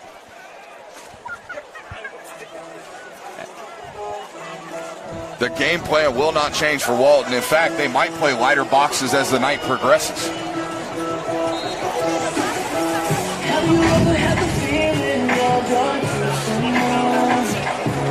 Who's on the ox here? I don't know. Hard pass, though. I think this is the first miss. This is the first miss for whoever's on ox. Such a light box. Run the ball. We got 3 down linemen for the Raiders. Handoff. Nope, fakes the handoff, thrown to the outside. That's to Taylor. Taylor makes a man miss. But even when you make a man miss out there, which is the whole idea of the play, right? If my guy beats your guy, we should have a gainer. They have so many defensive backs playing off the ball with their eyes on the quarterback that as soon as the ball is thrown, they are pursuing, right? They're running directly to the ball. So your opportunities to have yak plays aren't going to be consistent as we get what is very, very clearly a personal foul against Jalen Taylor, it appears. Yeah, he's not happy. Yeah. Probably complaining about the tackle. Want a late hit out of bounds would be my guess. But said just a little too much to the official. Dead ball on sportsmanlike conduct against the Mustangs. Yeah, when you're down 21-0, needless to say, it's not time to be getting personal fouls and backing yourself up inside your own 20-yard line. That's happened just about on. It's been some play, whether the sack by Gregory. There's been penalties that have just destroyed. Well, even the first drive of the game, they picked up a 3rd and 9, and they get an illegal block, and it's next thing you know, it's 3rd and 20, and they're throwing picks. Just killer penalty and negative plays are just disrupting the Mustangs on offense. And here's a handoff to Jenkins, and he is dropped right at the line of scrimmage. No gain. Moves it to 3rd now, and the craziest thing for me, Colin, is it hasn't even been like, a bunch of penetration. Like, the offensive line's not getting, pushed back or anything. It's been free hitters. They've had defenders running blatantly through the offensive line for most of the time tonight when they try to run the ball. It's just, it's inexcusable stuff. When the game plan for Walton is if Kennesaw Mountain's going to beat us today, it's because they're going to run the ball. And then when you're trying to run the ball, you're just letting defenders run blatantly through gaps. It's unfortunate. It's not really a success or a recipe for success as you're seeing right now. But if you're Kennesaw Mountain's offensive coordinator, how can you willingly continue to run the football if you're not having any success? Got 2 receivers to each side. Handoff to Jenkins up the middle, and he goes down at first contact. Gain of about 4. Yeah, they'll bring the punt unit on here. Punt unit's coming on 4th and about 15. Like you said, it's a very light box. They are daring the Mustangs to run, and when they do, they're not getting much. No. So we could sit up here all night and say they need to run the football. They need to run the football. They need to run the football. I'm pretty sure the offensive coordinator staff probably thinks the same thing. We need to be able to run the football against 5-man boxes. If we can't, we're in trouble. And they are in trouble. And they're in trouble. They cannot. They about just gave up a block kick, too. Lee is able to get the punt off, and it's going to pick the ball up. A bit of a Raider bounce there. Touch dead at the Raiders' 48-yard line, where the Raiders will start their fourth possession looking to score their fourth touchdown here, up 21-0. In-house announcer just said there's probably 4 minutes left. I like this guy.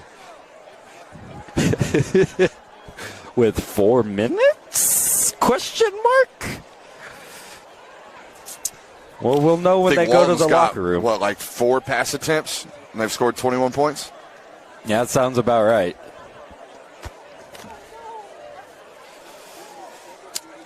This one of them games you probably come into the offensive meeting room on Monday and say, all right, boys, we's going to be running the football tonight. 2 tight ends into the formation here. And play action. Fake Screen. play action. Ooh.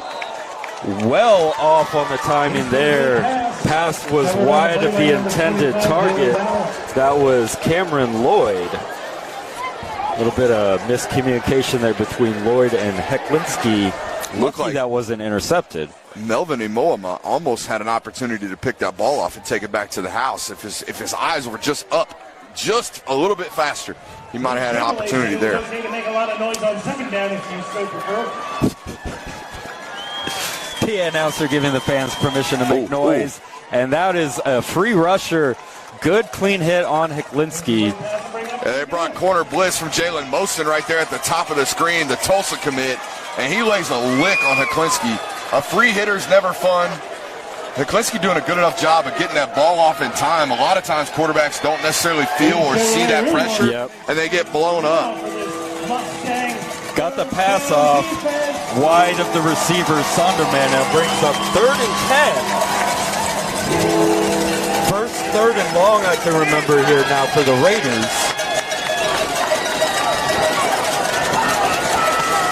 We got trips to the near side, single receiver to the far side. Hecklinski's looking that way, and it is caught by Sonderman. We had 2 receivers in the area.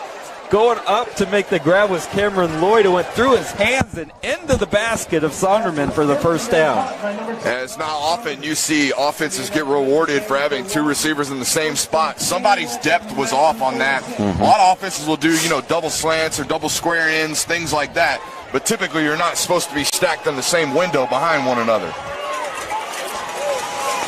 So 3rd and 10 converted by the Raiders. Their drive stays alive. 2nd, 3rd long they've converted tonight. Yep. And here's the handoff going back to the run. It's Williams. Williams finding space, and he gets a first down, gain of 11. I just going to come back for a hold, I believe, out there on the right side. Saw the white hat. Throw that yellow handkerchief.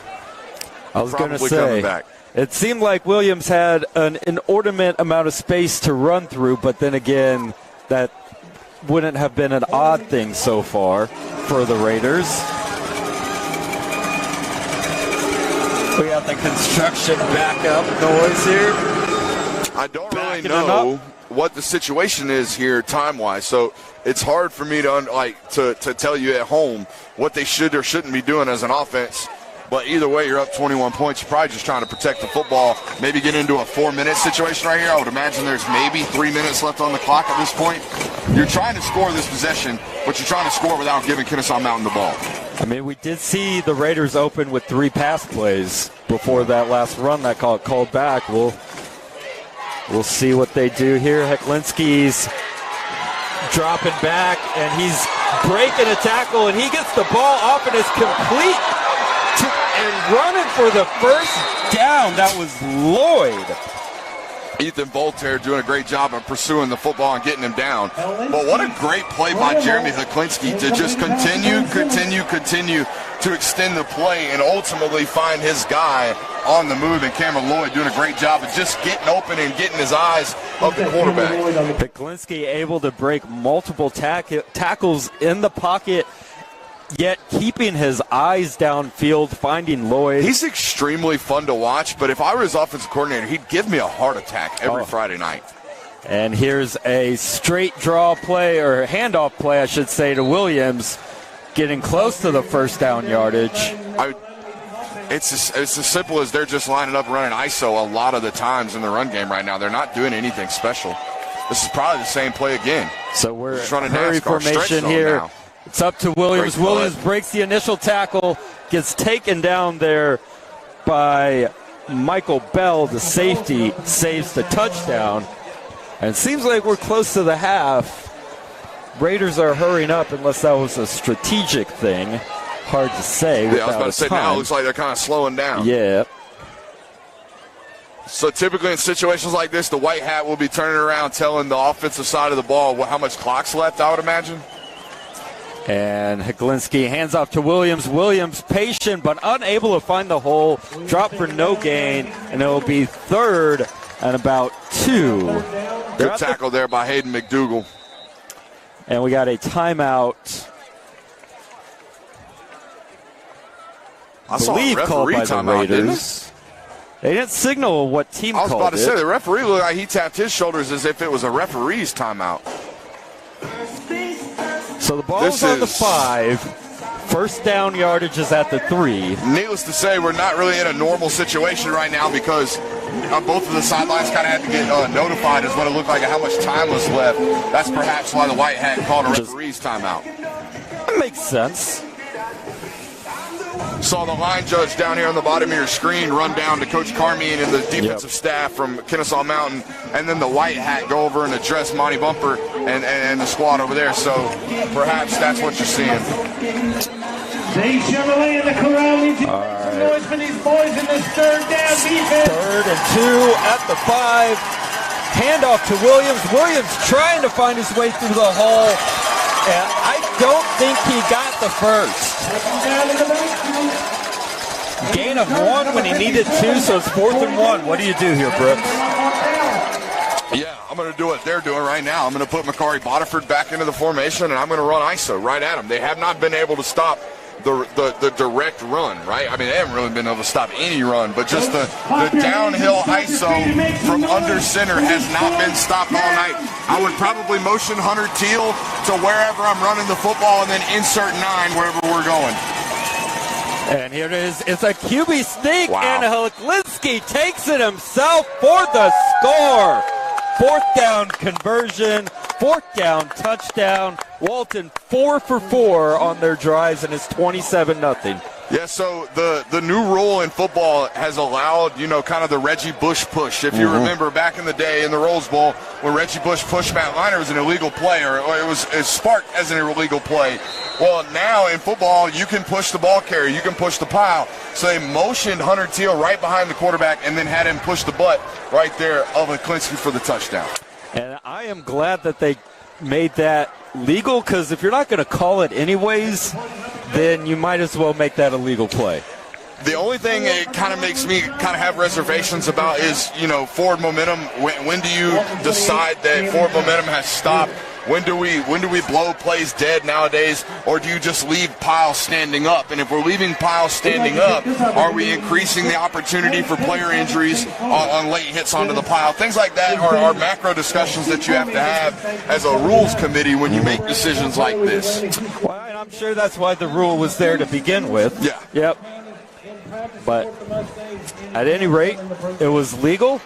And taking advantage of it was the Teal and the Raiders. Teal giving the push to Heklinski for the touchdown. And Walton continues batting 1,000 here as the baseball playoffs are underway. Got to get a little bit of baseball So when I pulled repertoire up, in. It was 0-0. Spencer Strider was dealing. I get out of the car, walk down to the sideline, take a few photos. Next thing I know, Twitter's going crazy about the game's over. They were down 6-0 within 6 pitches. It was crazy. My goodness. Absolute insanity. Probably why most of you guys are here tonight, because that Braves game's a snoozer. And there's an actual onside kick. And oh, wow. Getting lit up there. I believe that was Simpkins who made the recovery. A hell of a play by Simpkins just to stick his nose in there. Oh, that is for sure. And that was Davis Callahan on the hit for the Raiders. You talked about it last kickoff. They might as well onside kick. Right? Well, Well, they there heard it was.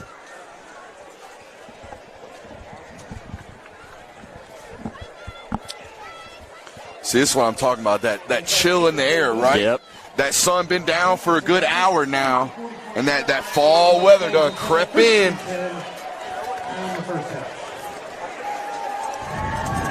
Have you wanting to wear shorts and a tank top during the day and then put double sweaters on during the evening? It's that time of year here in Georgia, and Mustangs now find themselves down 28-0. Probably their last possession of the first half, and that's a good find over the middle to the tight end, Earl Kyle. That's a way to start a drive. You've got to find ways to run guys through these zones that Walton's playing, right? And not only run them through zones, but run them through zones in the eyesight and the eye line of the quarterback immediately. They're having a really, really tough time even blocking the odd front from Walton, just the 3 or 4 guys that are coming every down. So when you don't have a lot of protection, the best opportunity is to run one of your bigger targets right in front of the face of the quarterback right there. Great job. Kyle, 6'4", 243, senior tight end. Looked like that was his first target of the game, and he made the most out of that. And here's back to the run, handoff to Simpkins, trying to find room, gets about 3. I want to give a shout out to number 23, Loda Ugakwe right there, the play side defensive end, doing a great job of keeping his outside arm free, and then when the play jumped back inside, shedding the block and adding on. Looks like he was a little banged up on the play. His cleat came off. He was just putting the cleat back on. All right, good news there. So gain of officially 5, I believe they gave Simpkins on that. So now 2nd and 5, Mustangs at the Raider 34-yard line. Prangley in the shotgun. 2 tight ends. Fakes it to Simpkins, laying it out there for Taylor, and incomplete. Looking for the flag, but there is none. Braylon Stokes in coverage right there. Man-to-man by himself, left on an island. They try to take a shot at him. He's in lockstep right there with Jalen Taylor. You know, if Taylor maybe made more of an aggressive move back to the football, may have got the PI, but he kind of just accepted defeat on that. I feel like that's a good no call. If that ball is going to be thrown, behind the receiver, it's got to be thrown behind and on the back shoulder on a line. Yeah. We can't put that ball up in the air and throw it short, right? If we're going to back shoulder that ball because the wide receiver wasn't able to stack the corner, it needs to be now with some velocity. 3rd and 5 now. 2 receivers, 1 to each side. Simpkins in the backfield. Fakes the handoff to Simpkins. Prangley is trying to find some room, and he's going to run out of time. And here's a flag. We had a lot of defenders coming in heavy. I don't know if he meant to throw the flag or if he meant to throw his beanbag. We'll see. I didn't see anything flag-worthy right there. I definitely saw the ball come out from Prangley's hands. Unless they're calling some type of face mask penalty that line judge might have saw in the pile. I didn't see anything of the sorts, though. I mean, I did see a Raider defender coming in hard making a... Okay, well, it's a face mask on the Raiders. So there you go. It is only a 5-yard penalty. So it's the 5-yard variety, which is still a thing here in high school. Not quite sure if that's going to give them the yardage they need. Going to wait for the official ruling. They call it incidental? Yeah, incidental. So spot of the foul. So 5 yards from the spot. So it's 3rd down and about 3 after all things get sorted. 3rd down play. Handoff to Simpkins, and Simpkins goes to the far side, gets the first down, drive stays alive for the Mustangs. Judging by the pace right here from Kennesaw Mountain, there must be sustainable amount of time left on the clock. They're not in super hurry-up mode right now, right? The clock, as you saw from the white hat right there, just got waved. So the clock is running right now, and there's really no pace of play right now from Kennesaw Mountain. That would indicate to me there's probably about 90 seconds left on the clock. So we got Caden Lee and Jalen Traylor lined up. Double move. On the near side, double move. Looking for Lee in the end zone. He's there now. Oh, what an interception by Stokes, and he's coming out of the end zone to the 20, up to the 23-yard line. Hey, man, I must got that broadcaster's touch tonight. As soon as I give somebody a shout-out, they going to make plays. Braylon Stokes, I told you, one of these football players, every single time I see him, I'm like, daggone. That's a daggone football player. That's a good football player right there. Where are the offers? Where is the interest? That guy right there just made a heck of a football play, Colin. That ball's up in the air. He's in trail technique, right? He's recovering from a play where he just kind of got beat on a double move and has the wherewithal to get his eyes up on the football and then get his hands on it, come down with the interception. That was a great play by 22. Lee had a step. Lee was open in the end zone, like you said. Stokes in the trail position, little slight underthrow, but able to just make the over-the-shoulder grab. Looking like a wide receiver out there was Braylon Stokes. Looked like he was the intended target. Yeah, I got two players in the game already, Will Fitzpatrick and Braylon Stokes. Those guys have had games already. So, TBD on the time. Not quite sure. It looks like maybe Walton's going to run out the half. He's such a bully, man. 55 is such a bully. If y'all are at home right now, it's a 28-point ball game. There's not a lot to watch on offense from Walton. They're going to be running the rock this second half. Take a moment and just watch 55. Just watch him play football tonight. He's having an absolute blast.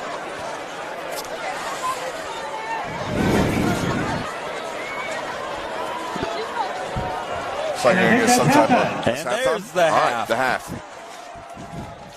So we are at the half officially, with the Walton Raiders up 28-0 over the Kennesaw Mountain Mustangs. Not the football game I expected here tonight between these two football teams.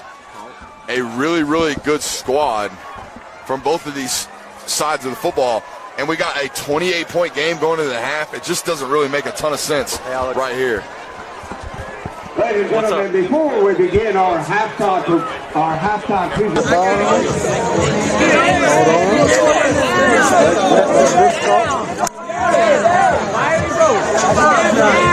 go to the half. Okay. Oh yeah. Again, a rather interesting score to say the least. This is a 6-0 Kennesaw Mountain football team that played a borderline flawless game a week ago. They come out tonight just a tad bit flat defensively. They can't get off the field. They cannot stop the run right now from Walton. Walton seemingly averaging about 8 or 9 yards a carry, I would imagine, just toting the rock. All right, and we are going to toss it down to Landon on the field. Landon, what do you have for us? Cadet Petty Officer 3rd Class, Neka Obenlair. On the sword, Cadet Petty Officer 3rd Class.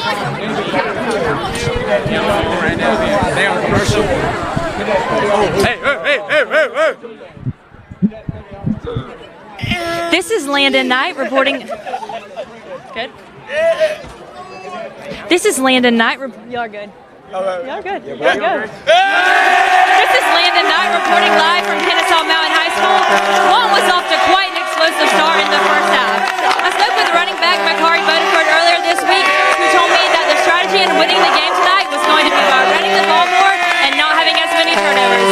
Makari has already put up a lot of touchdowns tonight, and we're expecting a big performance from him tonight as the night goes on.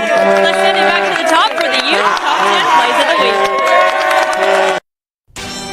What's going on, guys? Alex with NBC 11 Alive, Team 1-1 and Born to Compete.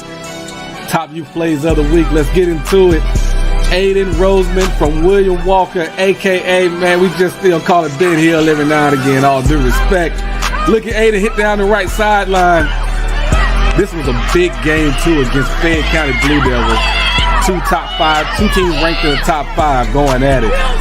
That'll be a good play by Aiden, trying to keep his team in the game. At number 9, check out Samuel Britton from the 404 Bulls 6U. Gets out around the left side, and now it's just a foot race. Good effort by those young men there from Tucker. But Samuel gets into the end zone, scores a touchdown. Okay, peep the celebration, though. All right, here we go. Oh, we're going to miss the air bump. But my gritty game right, though. And staying with the 6 and under division. Good game between Riverdale and College Park. And number 1 from Riverdale hits that right side. Again, just a foot race. Good play by him. he would have a lot of really good plays for the Riverdale Blackhawks in that game. At number 8, same game, College Park, number 2, sees the ball on the ground, and you know he has been waiting to do this all game, if not all season long. Might already have one, probably. Picks it up, gets the scoop for 6. I know he felt like that was a very long run. You saw he started looking back.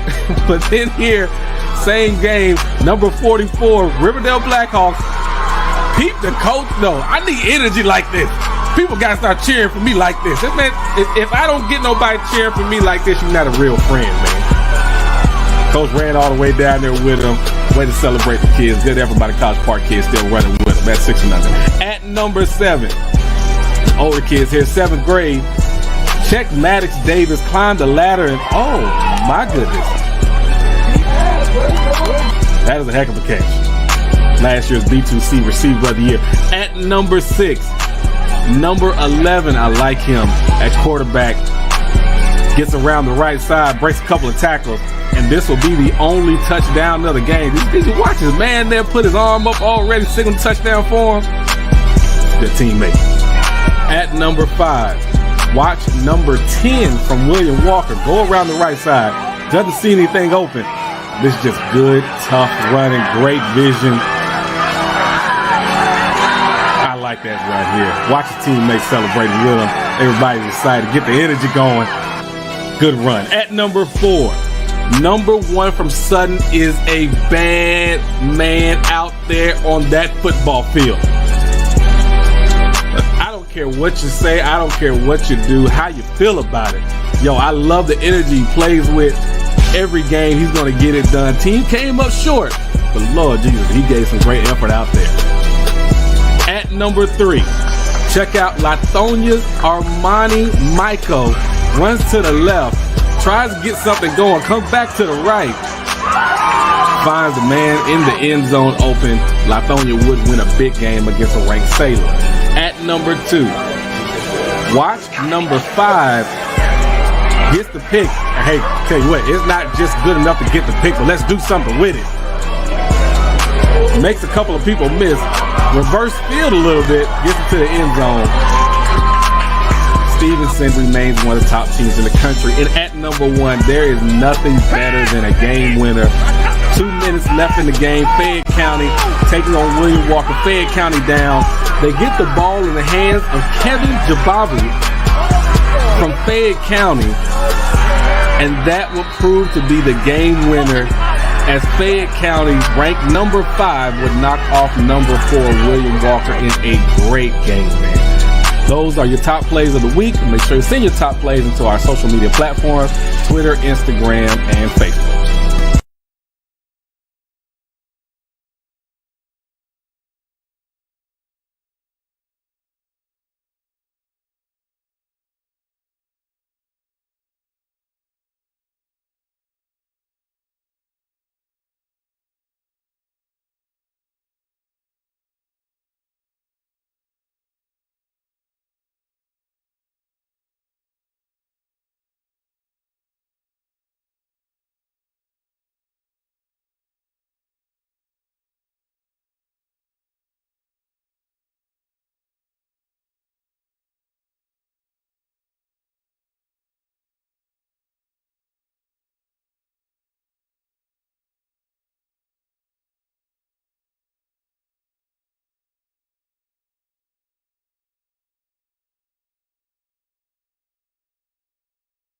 Welcome. We're here, Kennesaw Mountain High School, where the Mustangs trailing the Walton Raiders 28-0 at the half. I'm Colin Oakes, Brooks Austin. You get to see our lovely faces here at halftime, Brooks. So let's we talked about the players, your players of the game so far. Yeah. How about you just go a little bit more in depth about the two guys we've been talking about, what makes them so special, and what they've done on the field behind us? Yeah, I think offensively, when you're talking about what the Walton Raiders did in that first half, it starts with that offensive line. They really asserted their momentum and kind of asserted their will, led by number 55, Will Fitzpatrick. I think the effort plays from him tonight have really kind of ascended this offense, let alone LaCart Bodiford, what he's doing. When you have a running back like this for Walton, there's a really kind of get better as he goes types of carrier. Not only that, but is a I'm going to break tackles type of runner. So when you have that combination, you have a really high effort level offensive line combined with a running back that's really hard to tackle. I think that's what you're seeing from Kennesaw Mountain. And then defensively, man, it's been the cornerback play from Braylon Stokes. He's had an incredible night. He's been tasked with a pretty hard, job, if you will. They're kind of double teaming Caden Lee opposite of Braylon Stokes and asking Stokes to kind of go handle his business, and he's done exactly that. So I think if you're Kennesaw Mountain coming out, it's like 28-point deficit on homecoming. That's an answer or a question you didn't think you were going to have to answer tonight. Can we come back down 4 scores at home? I was going to say, Caden Lee, best player on Kennesaw Mountain team. I think the best plays he's made this game have been at the punter position, which is not a good sign if you're the Mustangs. No, I mean, Walton's had a great game plan. You have to give them credit, right? Their game plan has been, we're taking 19 away. We're taking 19 away. We're putting 5 guys in the box. We're going to put 6 back in the pass protection, and we're going to say, hey, y'all are going to have to run the football tonight to have success against us.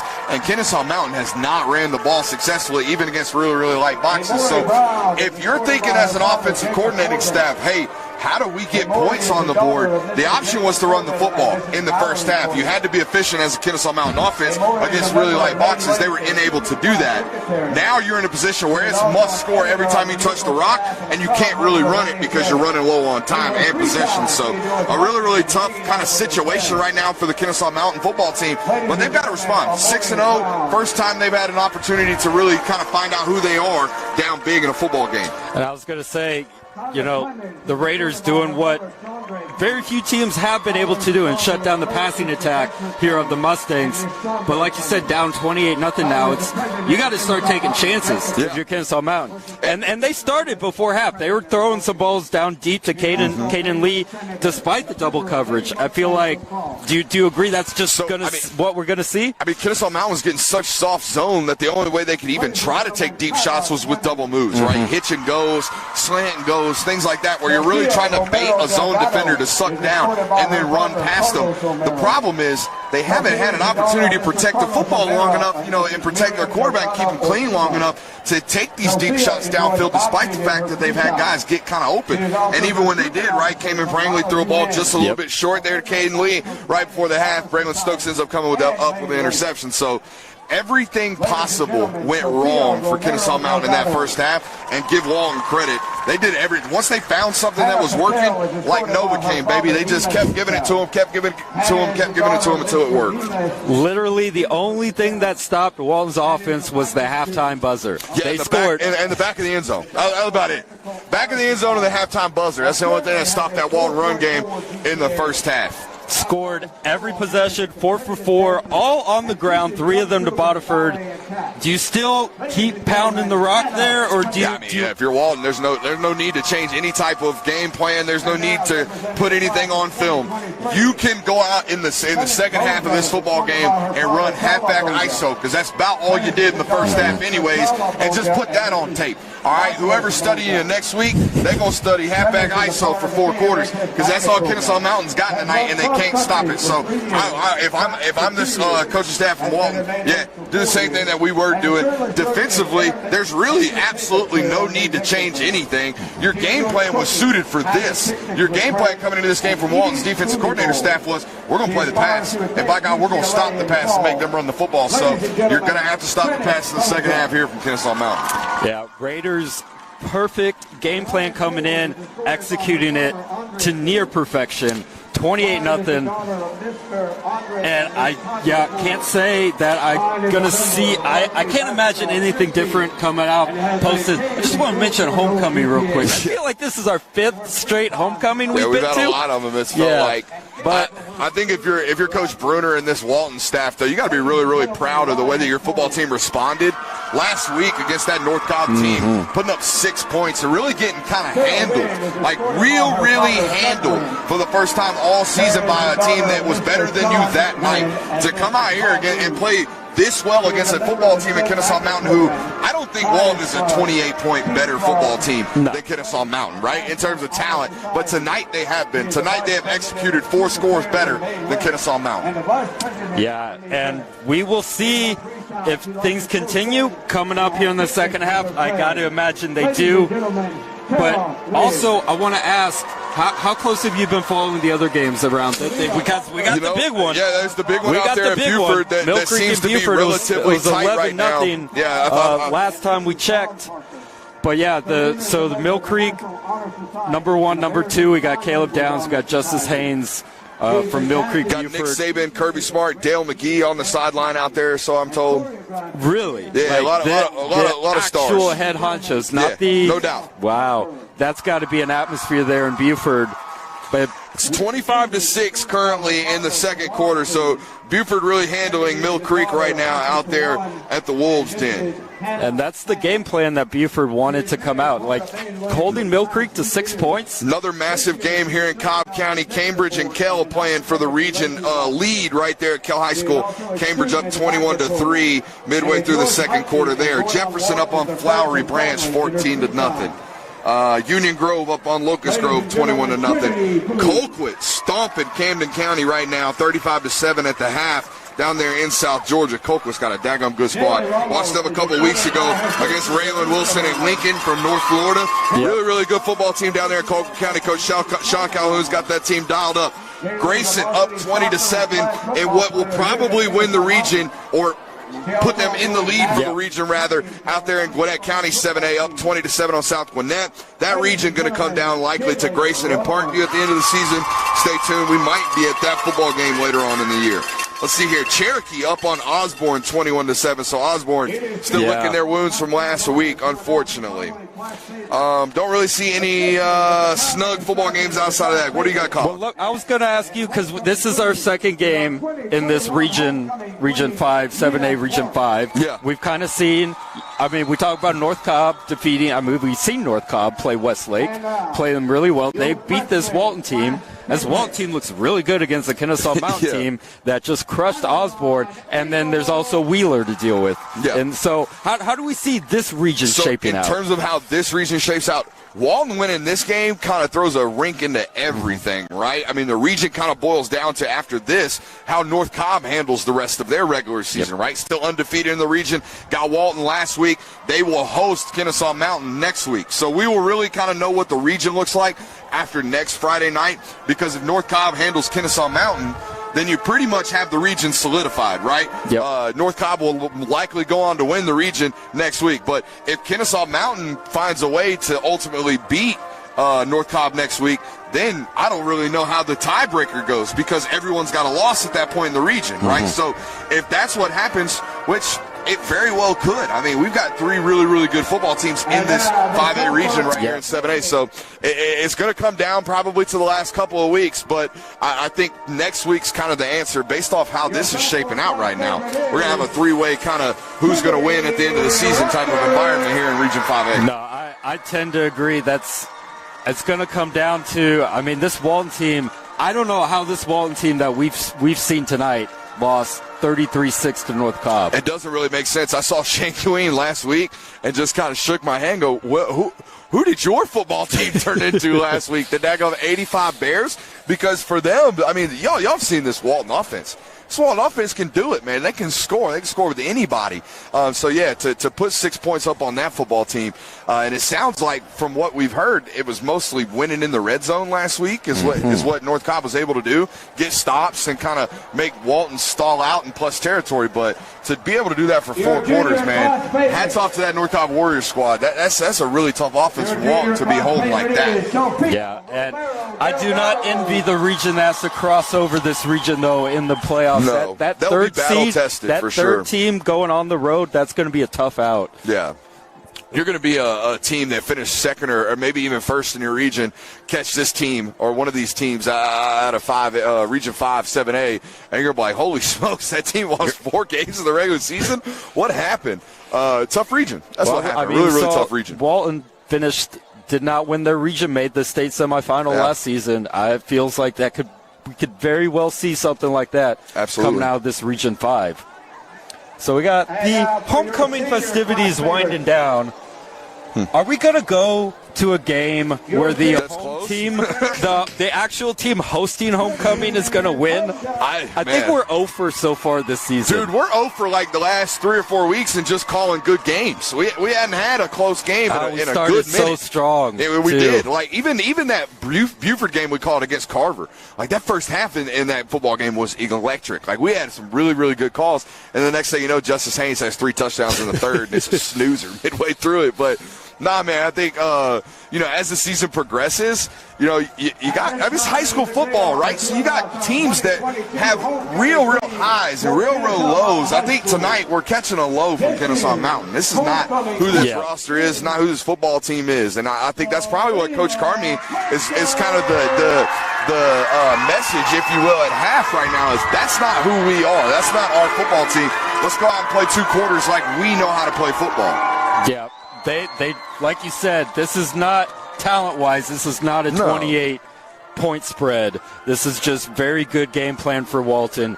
Very good execution from the players, executing the coach's game plan. And lack thereof on the other end. Yes. Right? Even from jump. When you have an opportunity for a play call that y'all drew up all week in the dirt to hit on the very first play of the game, and you're unable to complete it because it's a drop, boom. And then second down, you get stuffed. And then third down, you actually complete one, and you get to pick up a first down, and then boom, penalty. It's been that kind of equation in the first half of Kennesaw Mountain. So who's to say, man, this is an offense coming into this game that's averaged north of 43 points per game, I believe, from Kennesaw Mountain. So to say they need 4 scores and a half, that's not unreasonable to expect that to happen. But at this rate, it is. Yeah. Right? At this rate, it appears unreasonable to believe Kennesaw Mountain is going to come out here and score 28 unanswered. And it's almost the exact opposite to the start we saw Kennesaw Mountain when they executed the play that they had in their back pocket, unable to do so here, and it was just downhill from there. Yeah, it's funny. We've seen Kennesaw Mountain have 2 absolute winners to start the football game. Yeah. Last week they hit Caden Lee, first play of the game, on a big 75-yard post. Tonight I thought they had a winner in Tristan Simpkins slipping out of the backfield and couldn't quite complete it. So I would imagine they've dialed up some stuff here at the half. Got 30 seconds before we get back to starting football here at Kennesaw Mountain High School. Appreciate you guys for being with us. If you're watching us on the broadcast, hit that thumbs up button and tell your friends we got a good ball game going on right now. All right, and we're about to tune it back onto the field so you can stop looking at our faces and look at the actual game action. Second half about to be underway here at Kennesaw Mountain High School.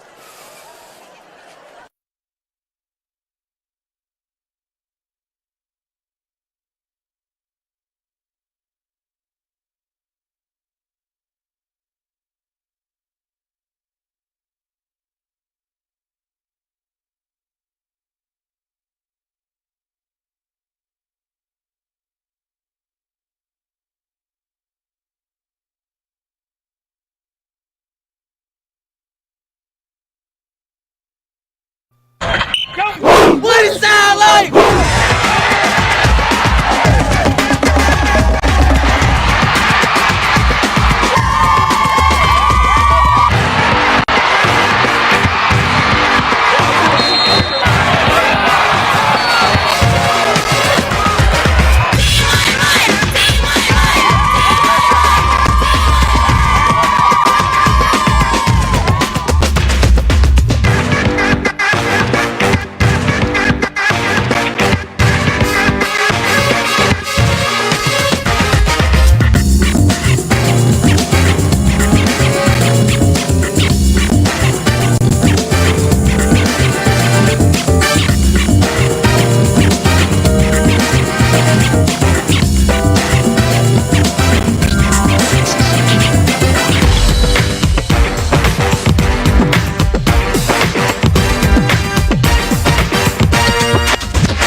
Oh, yeah? Yeah, so that's...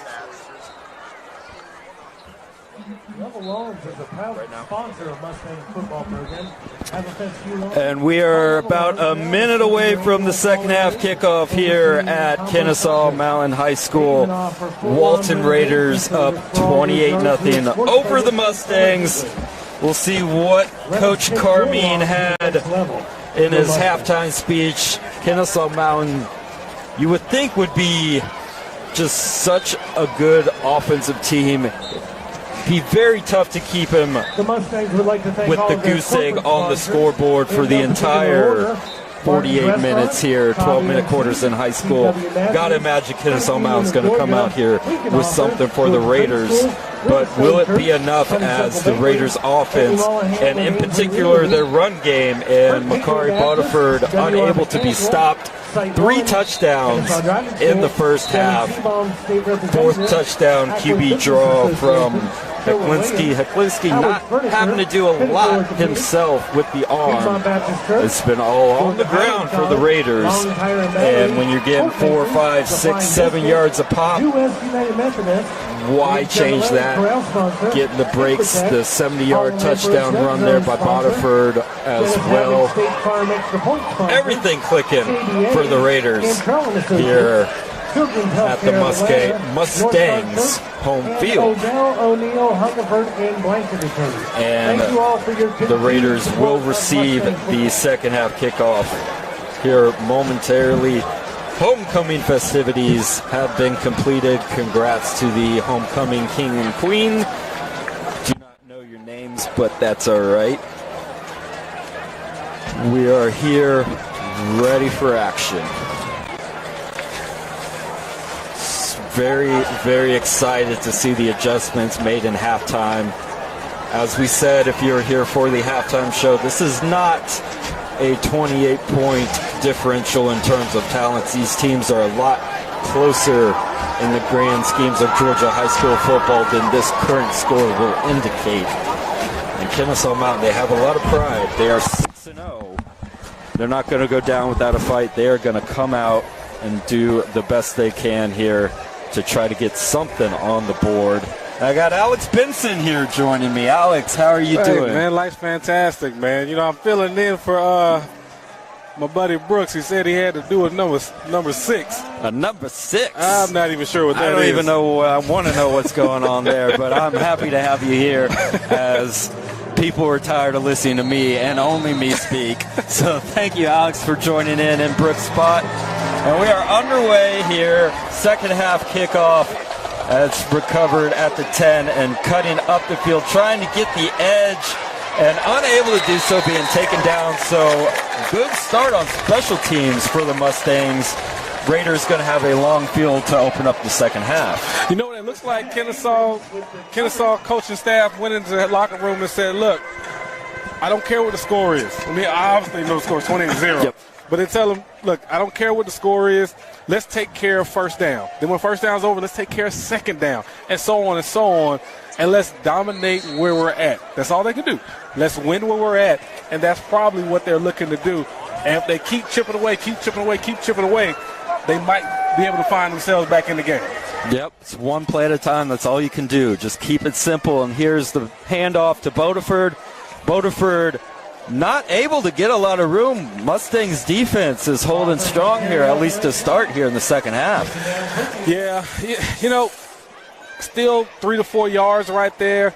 He looks like he's playing well. He's seeing it well, right? Mm-hmm. But I think a lot of, and y'all might have already did it, but a lot of credit should go to that offensive line. Yes. They are playing amazing. Look, the coaching staff over there can call any play they want to call, honestly, in the running game tonight. That's a fair point. I mean, it looked like he got stopped, but you look at the down and distance, that's a 4-yard gain, and you'll take that on first down. And here's the fake to Bodeford, and going deep is Heklinski over the head of everybody, intended for Sonderman. So that'll be 3rd and about 6 now coming up for the Raiders. You know, if you look, Heklinski has that gunslinger throw, right? Throws it from the hip, flips it out of there. You know, if you ever watch the show with NBC 11 Live, what we talk about, we say he throws like Aaron Rodgers. I mean, I'm being dead serious. That's exactly who he throws like. But that time it kind of got away from him a little bit. Looks like he saw him, may have missed him in one of the pass lanes, let it go a little bit far, just didn't connect. But I'm sure they're happy that it's an overthrow rather than an interception. Very fair point there, as it was double coverage on Sonderman. Play really wasn't there, but it was out of everyone's reach, and they'll just line up for the 3rd down and 6 here. 2 receivers to each side. Heklinski drops back. He's looking. He's directing his receivers, trying to get the first down himself, and he will do so across the 25 to the 27. That was a good run by him. You know, something that's really underrated about Jeremy is he can move. He can move, right? I mean, look, not only can he extend the plays with his feet, which obviously you want to see out of a quarterback, but he can go ahead and pick up enough yards, pick up a first down, go ahead and point his finger to the end zone there, let everybody know that it's first down. And I like the Aaron Rodgers analogy you just gave, because he's directing his receivers while he is scrambling, a la Aaron Rodgers. You see that a lot from the Green Bay Packer quarterback. And here's a handoff. We're going back to Butterford, spinning off the first contact, getting to the outside. That's going to be a horse collar penalty there, it looks like, as Butterford is spinning his way up near a first down. Fantastic, strong run. You know, he ran almost like Brooks ran to that bathroom. I saw Brooks do a couple of spins, stiff arm. He knocked some announcer down there, and he made it into the bathroom. But we're glad he's back. Got Brooks, let him go ahead and get back on. All right, and thank you to Alex for filling in for Brooks. And I stand corrected. That was actually a penalty on the Raiders. It was not the horse collar that I thought it would have been. So the small child that I ran over as if I was Herschel Walker against the Tennessee Volunteers in the 80s. I apologize. Time was of the essence. We have taken care of business, and we are ready to go full strength here on the broadcast for the second half, as it is a deep hole now, 1st and 20 for the Raiders. Handoff to Butterford. Butterford gets through the hole up the middle, and he gets hit hard, but falling forward. Gets 11 on the 1st and 20 play. That's a hard physical runner right there, man. Downhill at all times. Good job finding the hole, too, for Butterford. Offensive line doing work as they have done all first half.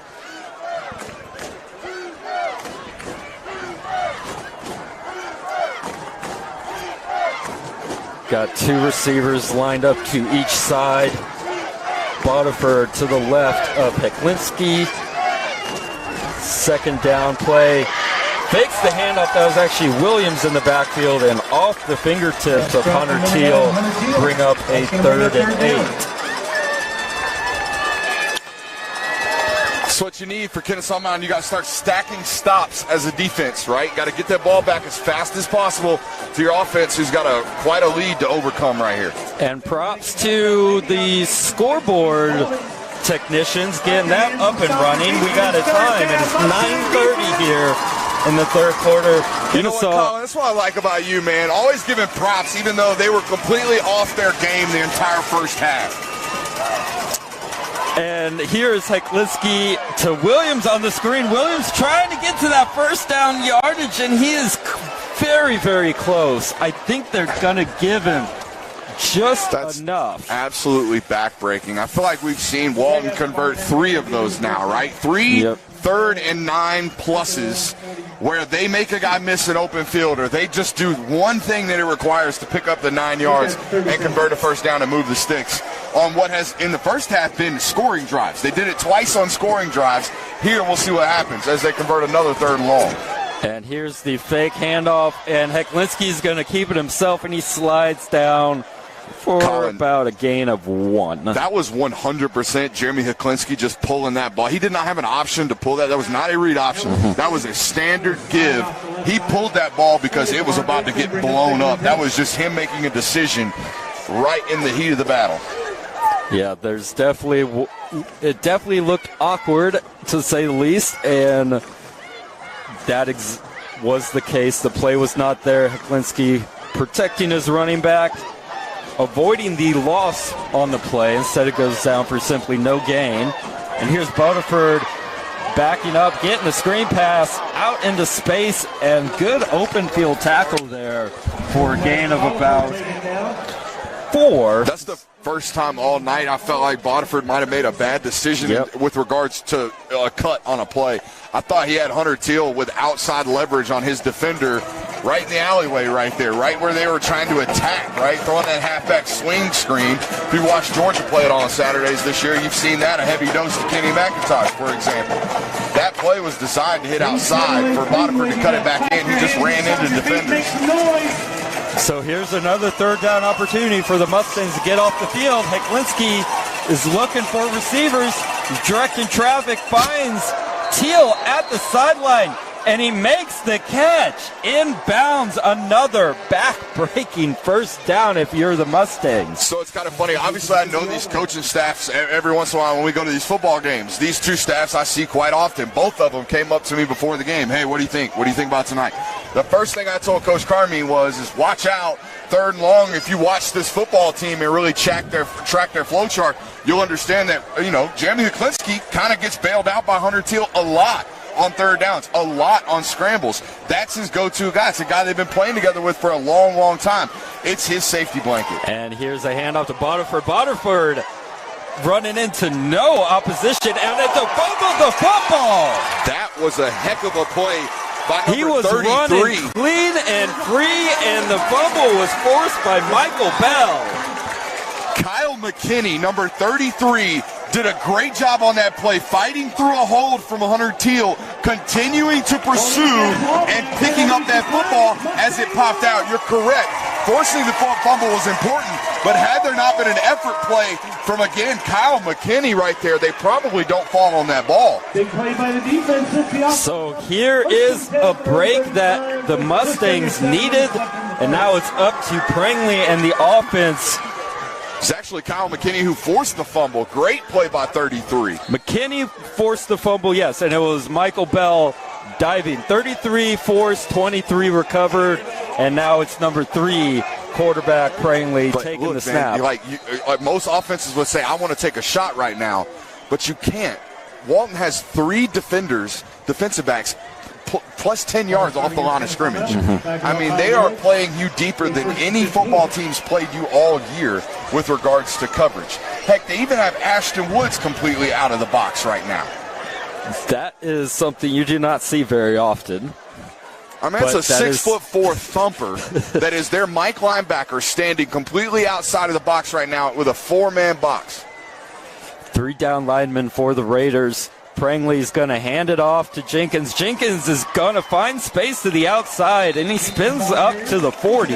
But now you've got to continue to play with pace, right? You can't abandon the run right here. If the looks are there, if we can still average 6-7 yards a tote, we need to do so. But you have to do so with a sense of urgency offensively right now. We can't be this slow to call plays, and we got to move, got to move, got to move. We got 6:30 left in the third quarter. Walton up 28-0. Kennesaw trying to get some points on the board here. Handoff to Jenkins, and he's up the middle in a flash, and he is looking for more. Up to the 25-yard line. He was zooming. We told you right before the half, right? The game plan can't change. They're gonna face you and play you with light boxes, being Walton's defense. So even though you're down 4 scores, be adamant about running the football. They're having success right now on the ground for the first time all night. And here it is, back to Jenkins. Good cut up the middle, gaining about 5 on the play. And it looks to me, Colin, if you're at home searching for a coaching adjustment, it looks to me like the eyes of the back have been adjusted at halftime. We're trying to search for that backside cut a little bit earlier on inside zone. That seems to be the adjustment right now from Kennesaw Mountain. They've had a lot of success right now in these two runs, just hitting backside cuts in a backside B gap. Jenkins is running with no hesitation, hitting those holes hard and fast. We got 2 receivers to each side, and ball's back to Jenkins, and he's going to get the first down yardage up to the 11-yard line. So what you're seeing from Walton at home is that nose tackle kind of slant away from the back. So if the back is to the right, the nose tackle bumps over just a little bit to the left. What it's leaving is a massive gap in the backside, just left of the center, Connor Liu, who's doing a great job getting movement on that nose tackle. It's 1st and 10 from the 12 officially. Now Walton's going to plug Ashton Woods into that backside gap. Watch this. And he blows that one up.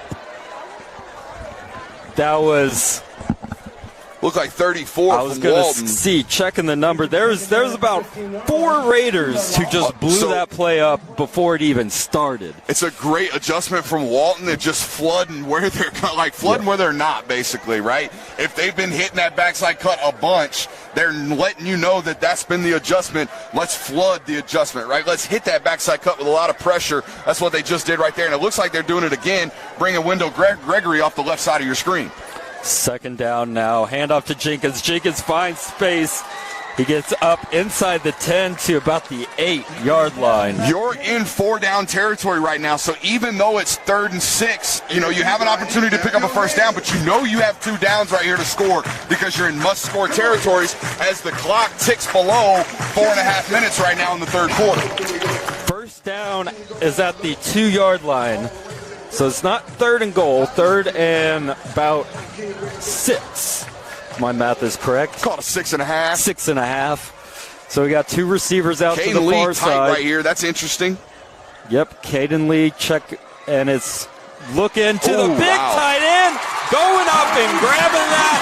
Earl Kyle for the touchdown. Kyle, a very, very interesting prospect. Hadn't been playing football a whole lot, right? Only started playing football as a junior. Comes out to Kennesaw Mountain, and he's a 6'4", really fluid athlete. So immediately, Coach Carmine and this offensive staff make him a tight end and kind of use him as a big body target over the middle of the field. Great job right there, Kamen Prangley, of throwing that ball up, right? Getting it up high where your big target can separate himself from the defensive backs below him. And so the Mustangs get the goose egg off the board. Extra point is up, off the post and in. 28-7. Well, when you doink it, you want to make sure you doink it in, not out. You don't want the doink to go out. You want the doink to go in, Brooks. Remember that. You're elite, bro. You're elite. So I don't know. You string some plays together. Game's not quite over. We're at 3:48 left in the 3rd quarter. 28-7 now. Mustangs need a stop. We will not continue to call snoozers. I will not stand for it. If we have to will this Kennesaw Mountain team into a football game, we will do it from the box. Well, they got the momentum. They got the home crowd. God, it was a really disciplined drive, though, from an offensive coordinator. You're down 4 scores, so to just keep being diligent and feeding the rock, that takes a lot of, control, if you will. Discipline was the word I started with. Should have contained with that one. Yeah. Should have stuck with it. And the kick is away. And it is up to the 10-yard line. Is where Walton's going to have it, up to the 20. Trying to find space to the 30, to the 40. We got a flag, however. You need another momentum play if you're Kennesaw Mountain. Your offense was really, really sparked right there by a fumble created by your defense. Can you find another way to get another momentum play as a defense? You haven't really been a bend, don't break defense tonight. As soon as you've been bending, you've been breaking over these drives, right? So can you find another way to create a havoc play? Can we find another way to get the ball back on the turf? We're going to check the flag here. That was Cameron Lloyd on the return for the Raiders. Got it up to the 40-yard line, but it's going to come back as I believe it's a hold on the Raiders. Chop block on Walton. Why are you going low on kickoff return? That's going to move them all the way back to their own 15 to start. 15-yard line is where the Raiders are going to start. Don't you quit on them either, boys. So now it's the Raiders coming off their first time giving up points today. Got Heklinski's throwing the screen, and that's to Lloyd. Lloyd trips up near the first down, might be right at the stick. I thought Cameron Lloyd was about to make something shake, too. I mean, he was lucky to get that catch. That was very close to taking a head-off collision right there in the point of the catch right there. But good play by Lloyd, good concentration. Oh, no. They're in 2 tights. Okay, so The youngest Lucky Boys at tight end, as is Hunter Teal right here. Two tights is a run formation for them. And there's Butterford unable to get anything. No gain for the running back who had 3 touchdowns in the first half, including a 70-plus yarder. But at this point, if you're Walton, you're just counting possessions, right? Yeah. I mean, you're bleeding clock right now. It's just under 2 minutes and 50 seconds here in the third quarter. So you're kind of limiting possessions as you're, kind of driving the football right here. And they get a free 5 right there. Got him. It's too easy. Free 5 yards. Glinski got the defense to jump. That was Atachu on the offsides. What's interesting about this is they're in 4-minute offense with no game clock on the field, so Heklinski's trying to have to basically keep an internal clock right now on that 25-second clock, right? Yeah. That pre-snap, play clock. They can't see it right here, so Heklinski's really just probably getting a snap it from the sideline, right? Someone's screaming at him, telling him, like, hey, go now, right? We can't really tell you or have you see when to snap the ball, but we can't afford to delay a game right here. So some of the challenges here in high school, some stadiums have the play clock, some do not. And here's a handoff to Bodiford, and Bodiford carrying bodies across the 40-yard line down to the 41. Somebody asked me what my thoughts were on the game as I was, running to the bathroom at halftime. And I simply told them, look, it's simple. Walton is telling you we're going to run the football on almost every down. Can you stop it? And defensively, Walton's saying you best be able to run the football tonight. And Kennesaw Mountain, until that last drive, had not been able to do so. So Kennesaw Mountain is able to check one off on the offense, being able to run it. Now you better be able to stand up and willing to take that punches to the forehead right now from this Walton Raider squad. 1st and 10 at the 41. Handoff to Bodiford. Bodiford gets tackled by the shoestring up across the 45, about a gain of 5 on the play. So it was the elite ISO or the ISO play in the first half that Bodiford was having a lot of success on. Now Walton going to a little bit of trade counter right there, pulling the backside guard and the tight end, kicking with the guard, wrapping with the tight end right there. So we got a 2nd and 5 here, and even when you think you stop Bodiford, you make a good tackle, still a 5-yard gain on first down. Heavy box right now from Kennesaw Mountain. We got Williams in the backfield now, and a handoff to Williams, and he's going up, gets to the first and more across midfield to the Mustangs' 41-yard line. I want to give a shout out to the right tackle, Sam Trainer, right there. That play doesn't happen. That stretch zone does not happen if the front side tackle is not solid in his assignment. Sam Trainer doing a great job getting to the upfield shoulder of the defensive end and continuing to drive his feet as the defender goes to make a play. Looks like we're getting a referee timeout right here, it looked like. We got about 33 seconds left in this third quarter. Yeah, and like you said, Walton's just really trying to bleed this game and go home. I mean, the Kirby Smart 4-minute death march has been kind of a known commodity. This is the Walton High School 14-minute death march. They're trying to take the whole fourth quarter right here if they can. And here it is to Williams. Williams still looking for space, and he's got himself about 6 on the first down, be 2nd and 4. It really has been the second effort from Walton tonight in the running game. I think that's been the separation portion of this football game for me. Not that Kennesaw Mountain's not playing with a tremendous amount of effort. It's just that first tackle hasn't gotten ball carriers down, right? That first effort from the defensive line hasn't gotten enough push. And Walton's just doing a good job of continuing to push, fight, strain until the end of the football game.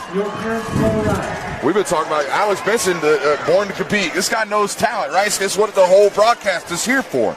He just walked up to the booth, showed me his phone, and do you know what it says? 55 is killing everybody. We've been talking about it for 3 quarters. 55 is playing harder than every other football player on the field tonight, and I don't mind saying that. It's clear as day from the box. And when you're getting 4, 5, 6 yards a pop, math adds up, you're just going to run it out. Yep. I'm really proud of my alma mater in Shorter University because they're about the only school in this area that has offered Will Fitzpatrick. And I understand it's because he's a lighter offensive tackle. He's only about 270 pounds, if that. Yep. All right, but he's trimmed his body down a ton. This is a football player who was probably playing at 285, 290 last year as a junior, and now as a senior. Spent the summer really conditioning himself to fight for 4 quarters like he's doing right now. I promise you guys, go turn on the huddle of Will Fitzpatrick. You'll see nothing but a human being blocking to the echo of the whistle for 4 quarters. These are the types of football players that I would absolutely kill people on Saturdays with, because he's just going to fight you in a dark alley for 4 quarters. Just turn on the tape. That's all you got to do with Will Fitzpatrick if you want to see what kind of player he is. And he is showing up tonight and doing just that here as Walton starts this 4th quarter with a 2nd and 5. And Heklinski's going to throw it to Soderman. Soderman makes the catch, and he's going for the house call. Backbreaker. Touchdown, Raiders, Wyatt Sonderman. He's been their go-to receiver all year. It was banged up last week against North Cobb. Had to leave that football game. Was actually kind of questionable coming into tonight's game. Kennesaw Mountain didn't really know if he was going to play, and he's played tonight and played well.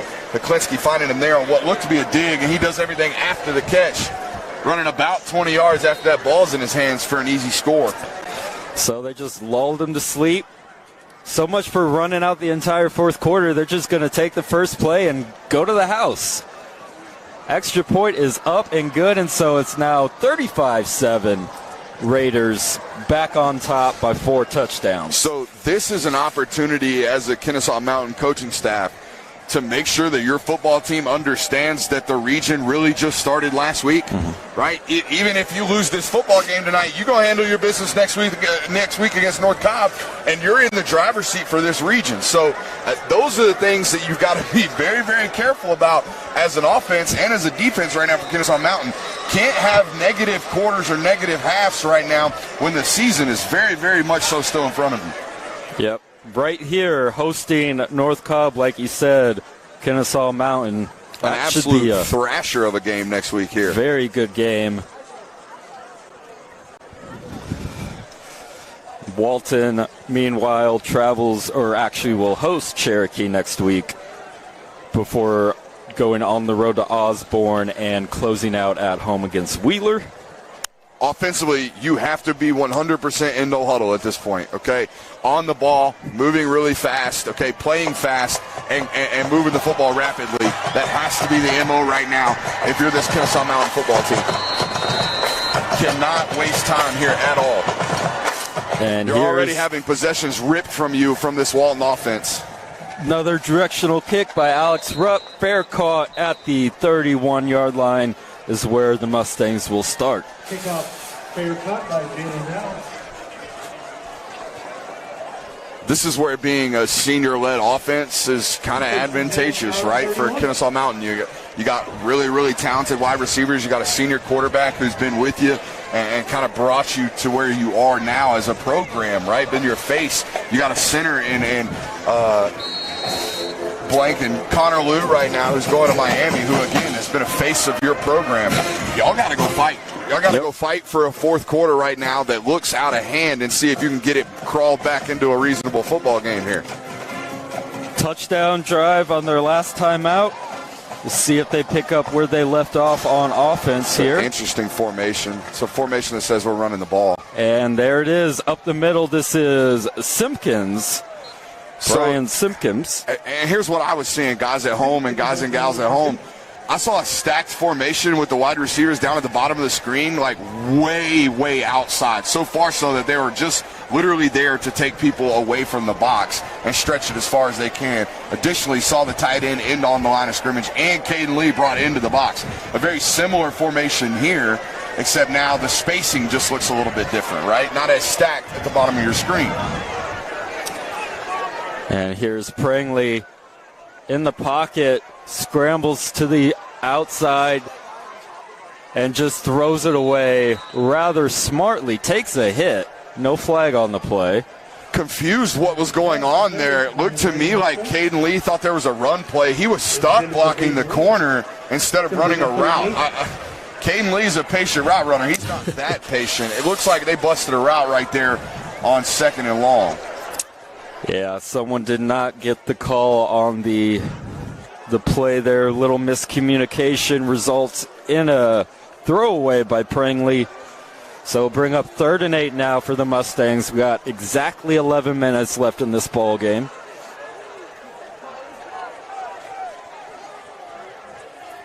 Coach Carmine not liking what he's seeing. He had to run down and fix something. It looked like talking to Taylor. Yeah, it looked like Jalen Taylor was on the line of scrimmage. They wanted him off. They got all kinds of stuff messed up here. They're going to have to call a timeout.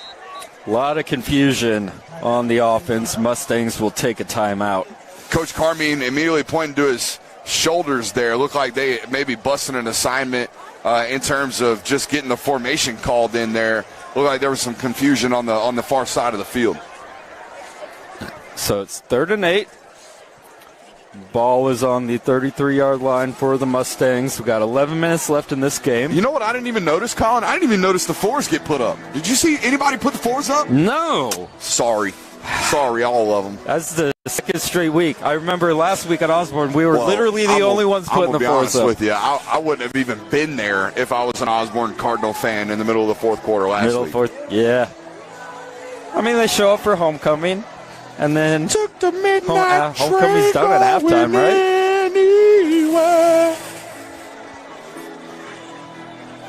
Nailed it. Absolutely nailed it. Golden voice over here. What are you doing calling like a football game, man? I don't know. Someone said there was a free hot dog and they paid for my gas over here. Third down play. Jenkins wide open in the slot, going over the middle to Caden Lee for the first down. Oh, man. A lot of good options there for Prangley on that play. That ball is just a runnable ball. If you could just put it out in front of Caden Lee there, he might run for a couple, 15, 20 yards after that. That ball just on that left hip. Caden Lee having to do everything he can just to secure the ball as he was going to the ground. He did have a lot of space in the middle of the field there. Just crosses midfield now. 1st and 10, fakes the handoff, and there's the big tight end, Earl Kyle, for a 9-yard gain on first down. Yeah, Matthew Trainer all over the back of Earl Kyle right there in man-to-man coverage. Cameron Prangley putting it in one spot only for Earl Kyle to come down with that reception. Big, tough physical catch from the tight end. 2nd and 1 now for the Mustangs. Here's the snap. Prangley throwing it up to the sideline. Catch is made, but out of bounds. But still, what a catch by Caden Lee. It's all they can do to even get him slightly open, right? They're having to throw double moves towards the sideline because they're getting so much safety help from the middle of the field. Again, the complete opposite of what we saw from Osborne. And honestly, the only answer to stop this Kennesaw Mountain offense, in my opinion, put 5 guys in the box, put 6 guys 9 yards deep, play zone, play real soft zone, put safety help over Caden Lee, and just say, all right, guys, if you're going to beat me today, you're going to have to run the length of the field, 12, 13-play drives. We haven't seen Kennesaw Mountain be able to do it apart from the opening drive here in the second half, and that was exactly how they had to do it. It was a 7 or 8-play scoring drive. It was not via chunks. 3rd and 1 now. Motion by Karanja. Is that backside cut again? Jenkins. Jenkins gets the first down. So, like right now, high school football, the clock has stopped. Get on the ball. Let's go. Get on the ball right now. Maybe you can go back to the run that has been somewhat successful. They're clearly getting the play calls in fast enough. It's not the problem. It's more of just the intensity of the offense right now has to be, we've got to score now. There's no urgency, it seems. Clock has moved under 10 minutes now here in the fourth quarter. Yep, and clock is still ticking. I mean, it stops for first down, but it does not stay stopped. And they're letting a lot of time bleed off here. Mustangs. Still a lot of soft zone coverage. And there's a throw over the middle to Karanja, and that was a heavy hit there.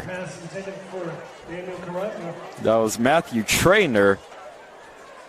Trainer Karanja a little banged up. Yeah.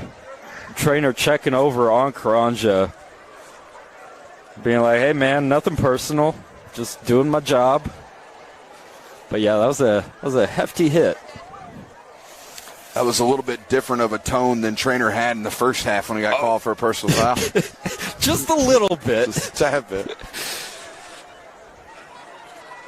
He is a little bit of a talker. That is the eval on Mr. Trainer rather.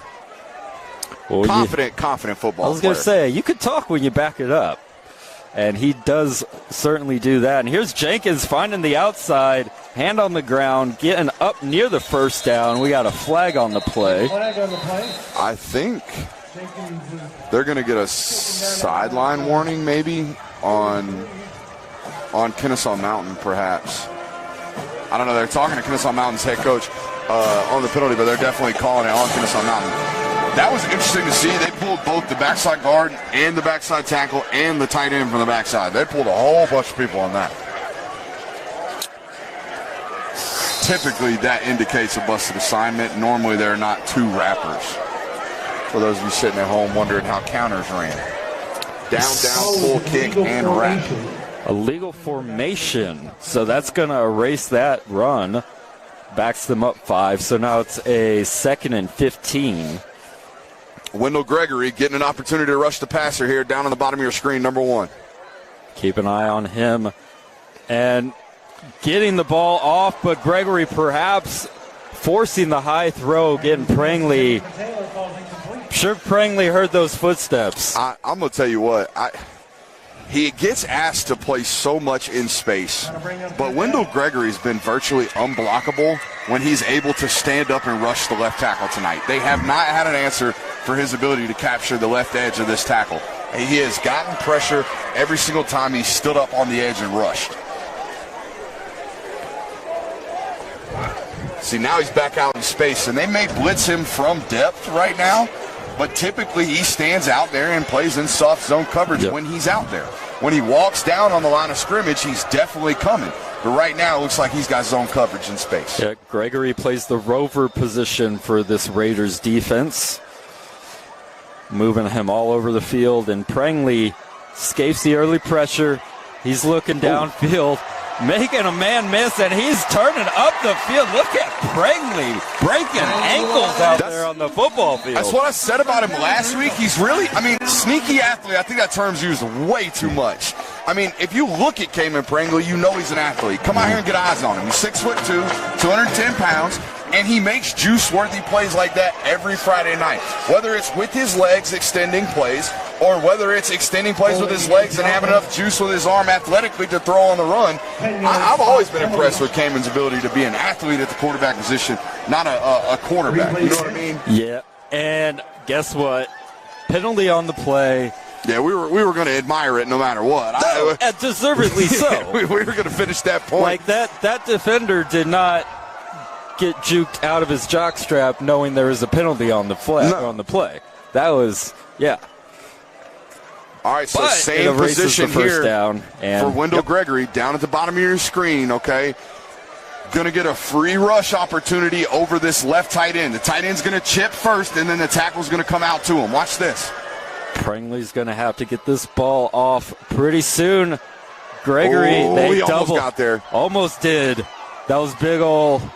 And up, going for it all, and there's the flag. Too easy. Defender was not able to turn around. Don't do that. And Taylor just got a flag on himself for taunting, for celebrating the pass interference penalty he earned. Oh, that's frustrating. Absolutely. That's a critical penalty.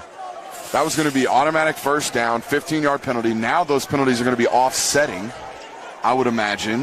Yeah. They're going to replay the down 3rd and 15. So what was going to be a converted third down is now going to be a replay the down from the spot, I would imagine, right? Offsetting penalties like that will cause this to be a replay of the down.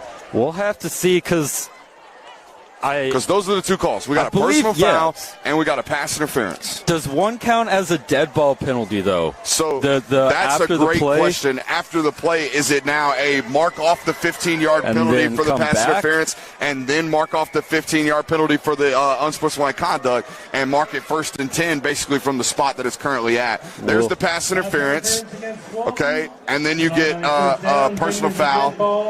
Penalties offset, replay third down is what I think he just called. We'll see. They're talking to Coach Carmine. It's actually the second personal foul on Jalen Taylor, isn't it? Oh, that might be the conversation they're having. Because he had the personal foul for talking to the line judge in the first half. Yes, he did. And he just had the personal foul now. So that's it for Jalen Taylor. He is getting walked to the sideline now by a coach. So I think that's probably going to be the end of the night for one. Yep. Good catch on that. Forgot about that. But, yeah, unfortunate way to end your night if you're Taylor. Yep. Taylor gone for the evening.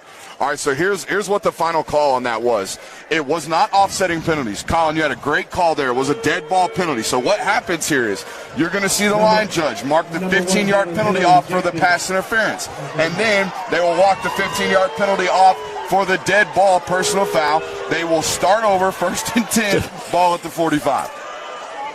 Do you find it humorous how the ref actually has to walk 15 and then walk back 15? Oh, Can't they just And now they got a personal foul on one of the coaches who said something to a referee as well. This is on the verge of getting out of hand here.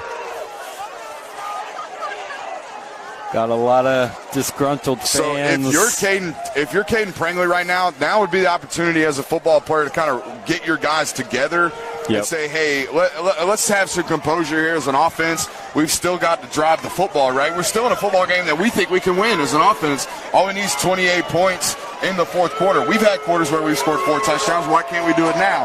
So that would be kind of, it's hard. High school kids, they're still young football players, but I think as you age and as you progress as a leader, this would be an opportunity to kind of reconvene your troops, right?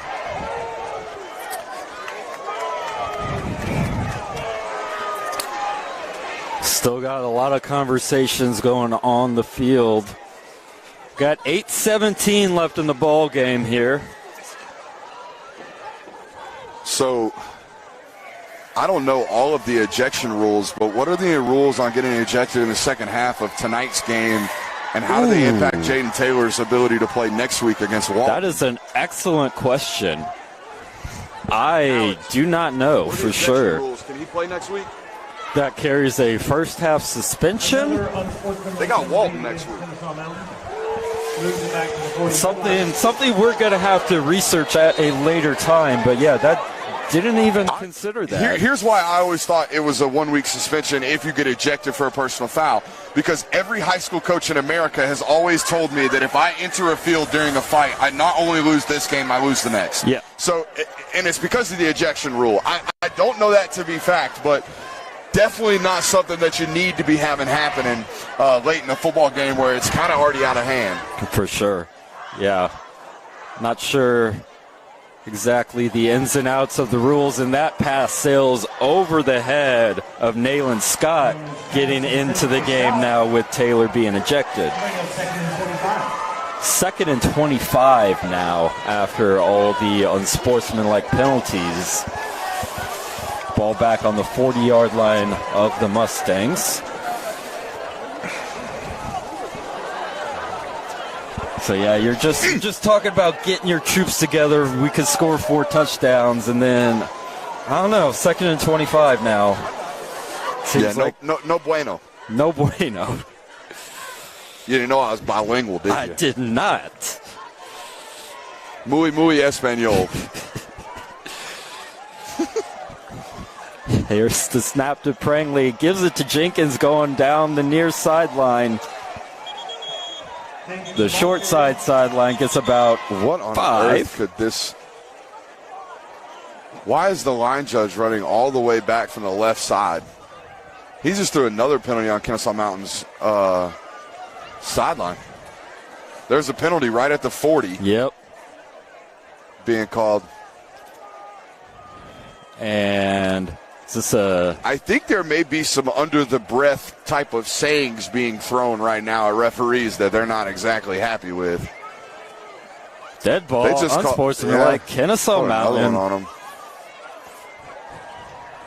I mean, the line judge, all the way back from the bottom left-hand corner of your screen, ran about 40 yards to throw that one. Okay, so something was said that he did not like. So the down counts. It's 3rd down now. They need 15 more yards on top of the 25 that they already needed. It's 3rd and a long ways to go. They are at their own 29. They need to get to the Raiders 35 for a first. So you do the math on that one.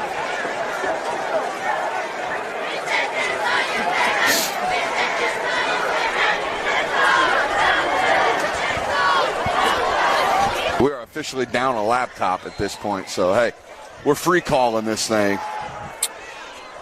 Ain't no better way to do it. Look at this soft zone, dude. They got 5 guys 20 yards deep right now. Try to throw the ball. A third of the field. Pass complete.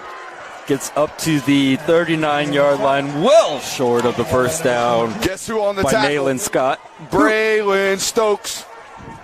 Braylon Stokes, folks. So we're going to get a punt, and this possession is finally going to be over for the Mustangs. And to think this ball is going to be punted from the 39-yard line, they would have had 1st and 10 from inside the 20? Yeah. That's a recipe for no success offensively. So Caden Lee to punt to Trainer. Gets the punt off. It's going to drop. Trainer's going to let it roll wisely. It's like a 40, 50-yard punt. Caden Lee. Bright spot of the special teams uni. Their receiver doing great work at the punter position tonight for the Mustangs. We're at 6:52 left in the ball game. We'll see if Walton just kind of tries to melt this one down. I think they've been milking the clock the whole second half. I mean, I know we've had a passing touchdown here in the second half, but they've basically been running it down the throat of Kennesaw Mountain since they got off the bus today. Look, Gasolina? What? Okay. Who knows?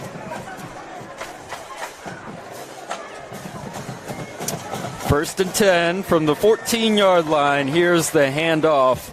I believe that's still Botifer in there.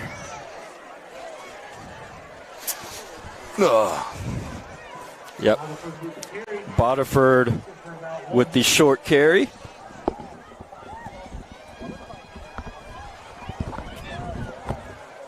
Six and a half minutes left here at Kennesaw Mountain. Walton up 35-7 over their region opponent in the Mustangs.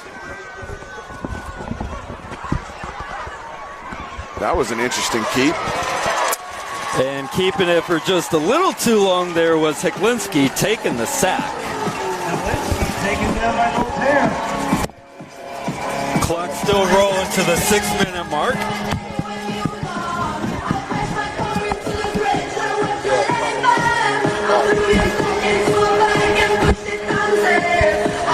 Guess what, Colin? What? I don't care. I love it. Well, the party hasn't stopped here at Kennesaw Mountain High School. I'll tell you that much. Don't you do it. Don't you do it. Got to watch out for them sneaky cameras in the box. If you're a professional, you know when them lenses are on you at all times. Got to watch out now. 3rd and 11 play here. Seklinski looking down the field, making the throw to Soderman, and what a catch. Was that a 35-yard skinny post on 3rd and 10 up 28-0? Going up to the 40-yard line, getting the first down. Talk to me, man. Jalen Molson on the coverage. Couldn't have been much tighter on Soderman. Perfectly placed throw. I'll tell you what. I probably won't show young quarterbacks much Jeremy Heklinski tape because there's not a lot that he does that normal people can do. He plays off script. He doesn't play, with perfect technique on football or anything like that. It's all backyard, get it done however my body tells me I need to get it done. And by God, he gets it done. So we got trips to the near side, single receiver up top. Bodiford in the backfield. Handoff to Bodiford, and he gets tripped up by Colin, the shoestring for no gain. I think 10, maybe 10 years ago, a quarterback like Heklinski, they try to coach all that athleticism out of him. They try to coach all that rawness out of him and say, hey, we have to do it this way, right? We have to have our feet planted this way. We got to have a solid base, right? We have to be real, like pitcher almost-esque with our mechanics. No, nowadays it's just get the job done. However you can get the job done, get it done. 12 gets the job done. That's all that matters. And that was a great tackle there by Hayden McDougall on Bodiford there for no gain. Brings up 2nd and 10. Hiklinski in the shotgun. Hand off to Bodiford. Bodiford up the middle. Finds the hole this time, and he keeps going. Just tripped up short of the house call there. I was about to say, Michael Bell just saved a tutty. He sure did. Or maybe it was the shoestring of Bodiford that saved a tutty. So ball is at the 35-yard line now. We're under 4 minutes.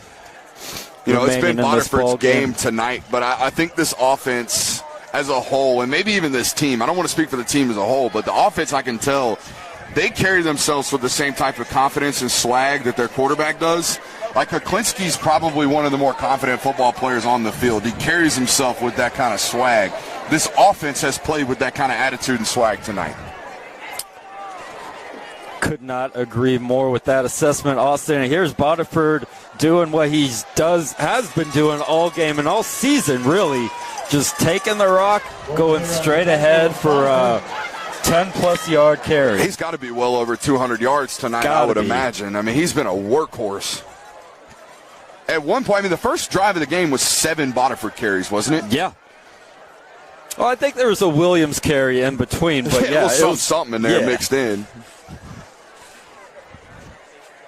Under 3 to go now. It's 1st and 10 on the 22-yard line of the Mustangs. I thought the game plan for Walton was exactly what I watched last week that Osborne didn't do.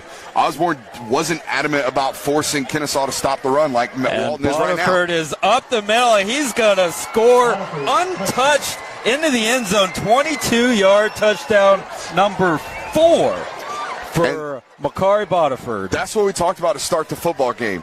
Can Walton come out here and lean on this odd front that's a little bit undersized and force them to stop you running the football? That's not been the case. And defensively, I think not necessarily that the secret's out on Kennesaw Mountain, but if you want to have success, make them run the football. Make them run into light boxes and prove that they can do so for 4 quarters. Walton had an excellent game plan tonight, but more importantly, they executed the game plan. And the extra point is up and good. Score is 42-7. We've got 2 minutes, 25 seconds left on the board before Walton travels back to Marietta with the win. So how do you think Kennesaw Mountain, because they got handed. They got a big fat L handed to them, and now they got North Cobb coming up, which is the season, the region season. So here's the good news, right, for Kennesaw Mountain. They've got 6 wins in the bag already. Now, it is a region kind of crossover ranking type system. But if you only have 2 losses, you might have a good enough record to get into the playoffs, despite the fact you're a 3 seed in your own region. It's definitely going to be a big one next week with North Cobb coming to town.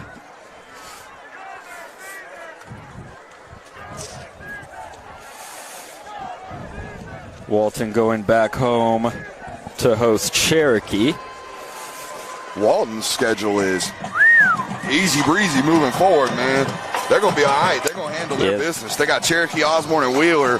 Kind of, I'm not going to say the bottom feeders of this region, but they're not the top 3, right? We got to know where people lie in this region, and it's North Cobb, Kennesaw Mountain, and Walton at the top of it. The rest of it just kind of fight for scraps what's left. So the rest of that schedule is exactly that. It's Cherokee, Osborne, and Wheeler for Walton. You would presume they're going to round out the season undefeated. That's probably going to put them at about 8-2 going into the playoffs. As far as Kennesaw Mountain, they've still got their season left in front of them. If they can handle North Cobb next week, we got a 3-way tie for first place in this region. A lot to be decided still, but yes, as you said, Walton's schedule definitely a little top-heavy. Got a bit more comfortable stretch. Kennesaw Mountain, big matchup coming up against North Cobb, and they're just going to try to get out of here. We're going to look back at this schedule from Walton, and we're going to say, what in the hell happened against North Cobb in Week 6? How does, like, the 33-6 score from North Cobb's game last week makes no sense, except for that North Cobb played their butt off. Well, Kennesaw Mountain's going to have to do what Walton just did and get over that loss. Big game for them next week. That's a freshman, dude. And Nayland Scott getting some action here. Good catch for the first down. They're not supposed to look like that, Colin. 14-year-olds are not supposed to look like that. They build them different. I don't know. I don't know what happened since I graduated high school, but I did not look like that when I was 14. This 2026 class in the state of Georgia is going to be absolutely insane. I think they have an opportunity to have the number 1 and number 2 players in the country in Julian Lewis and Tyler Atkinson. And then you got guys like this that we seemingly discover every week. Here's Prangley probing, taking off himself down the sideline. Stepped out. Ref ruling stepped out of bounds, but he still got 10 right on the nose. When he decides to take off, it's a different gear. You can see it from the box. It's like really put space between him and defenders quite often. So it's 1st and 10 now. Mustangs at their own 49-yard line. They're still looking to score. They're still playing here, and why wouldn't you? Get some good momentum heading into next week. They have played a lot better in the second half, I will say that. Perfect first half played by Walton. Put the game out of reach here for the Mustangs. Prangley standing very stoic in the pocket. Now scrambling around, running himself. Gets a gain of about 6 after running around probably 30-plus yards. Good for about 7. Bring up 2nd and 3. 1:51 left in the ball game. Trying to decide mentally right now what game we're going to next week. I don't want to give out any plans, but I'll be booking it tomorrow. So, high school coaches, if you're listening to this broadcast right now, and I don't know why you would be, but holler at your boy. We might get you on next week.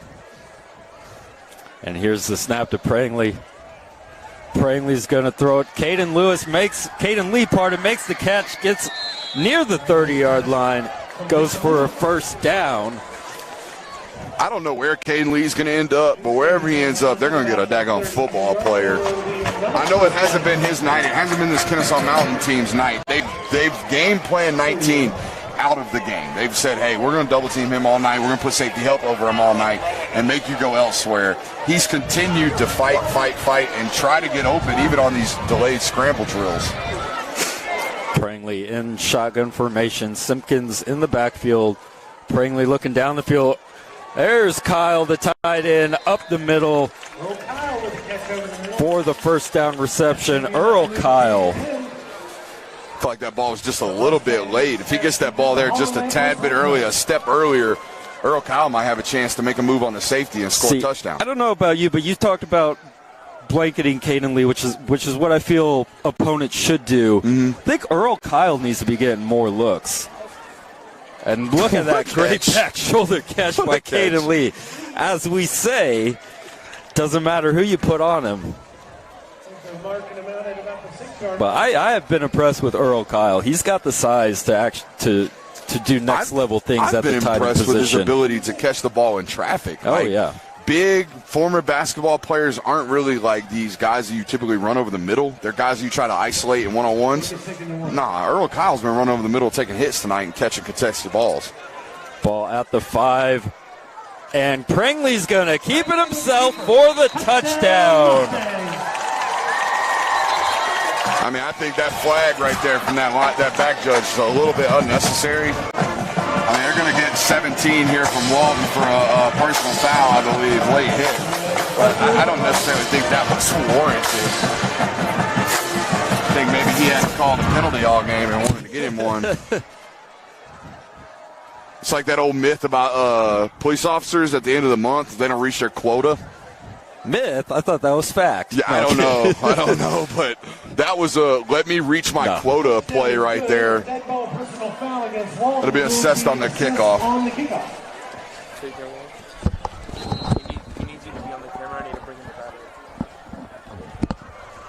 All right. You're good. We're going to get a lineup for a PAT right here on Kennesaw Mountain. Like I said, that personal foul on Walton will be inflicted on the kickoff. As Kennesaw Mountain does a little something right there as the game ends and tacks on a score. As we've got 1 minute and 3 seconds left, and I do have to take the moment to appreciate you guys, an audience that have been watching us tonight. For Colin Ox, for Brooks Austin here, lead editor, SI All-American, recruiting analyst. Appreciate you guys for watching. It's been a fun night. It's been a good call for us here on 11 Live Sports. We will be back again next week, where we don't know yet, but hopefully we don't have another 35-point football game like it seems we've had the last couple of weeks here on this network. Nonetheless, we call it with the best of our abilities here on the channel. So appreciate you guys. Hit that thumbs up button if you are indeed watching. We're going to get the hands unit here from Walton, which appears to have Jeremy Heklinski on it, which is awesome to see. The quarterback out there getting some reps with the hands unit. And our boy Colin Ox, a real 5-star athlete, ATH next to the name, and not just a play-by-play call guy. He's actually on the camera right now, doing dual duties. Shouts out to Ox. Or they're going to let Jeremy. Someone toss me the Ox. I want to see it so bad. Oh man. They're probably going to go outside. All right, we got another dead ball and a timeout from Walton. Why? Can we not just go home? I'm just kidding. Let's fight this one to the end. See, this is real dangerous television because you know me, Colin. I don't know if you know me, but I do this. This is kind of my thing. I just kind of like hover airtime on broadcasts. All of my broadcasts are just me on our, the Film Guy Network and whatnot. So I'm used to this. However, I don't think the production unit is used to this, which is just me kind of ranting. And like I said, this is my bag. This is what I do. But if you want me to start ranting, give me something to rant about. You know what I mean, Colin? Can you do both? Can you run play-by-play and run that camera? I'm going to try. My boy. I mean, hey, we got a minute 3, 42-14. Let's do it. Let's go. Oh, man. Don't say we're never having fun out here, Colin. We gotta lighten things up here. Game is essentially over. We got, like Brooks set it up well. Hands team on, and here's the kick. It's a little pooch kick taken by Walton at the 20. Fair catch made, and that is the Raiders will start. Presumably just going to come out and take a knee. Greatest play and formation in the history of football, the victory formation. The victory formation, every coach's favorite call. So we ran victory formation every single Thursday in college for 5 straight years. Do you know how many times we actually got into victory formation during my 5 years? 5 times. Trick question. We never did. Oh, wow. Never. So you're saying you practiced the victory formation? All the time. Every year. Every Thursday during walkthroughs. In college, it's on Fridays. Every Friday during walkthrough, the last thing you do as an offense is run victory formation. You get in victory, you knee it out, and you say, hey, we're going to do this tomorrow. We never did it tomorrow. Never did it tomorrow. And there is the victory formation. Looks great in practice stuff. I'll tell you that right sure now. It does. We're going to have to get one more of those. And that'll be our call here, man. Colin, been good, man. Been good with you. Been having a good time all season calling these games with you. I'm going to give another shout-out to him. A couple of guys here. Let's talk about Braylon Stokes, the corner from Walton. Let's talk about Will Fitzpatrick, the left tackle from Walton. And let's talk about Makari Bodiford, the running back from Walton. I thought those 3 football players entered tonight with a mission, not only from themselves, but tasked from their coaching staffs, right? The game plan from Walton was very similar. We're going to live and die in our pass coverage, and we're going to live and die with feeding the rock to Bodiford, and they had success tonight. Yep, and that's the final kneel down. Clock is going to run on out. Walton's going to go back home with the 42-14 win over the Mustangs. Mustangs lose their first game of the season. They fall to 6-1.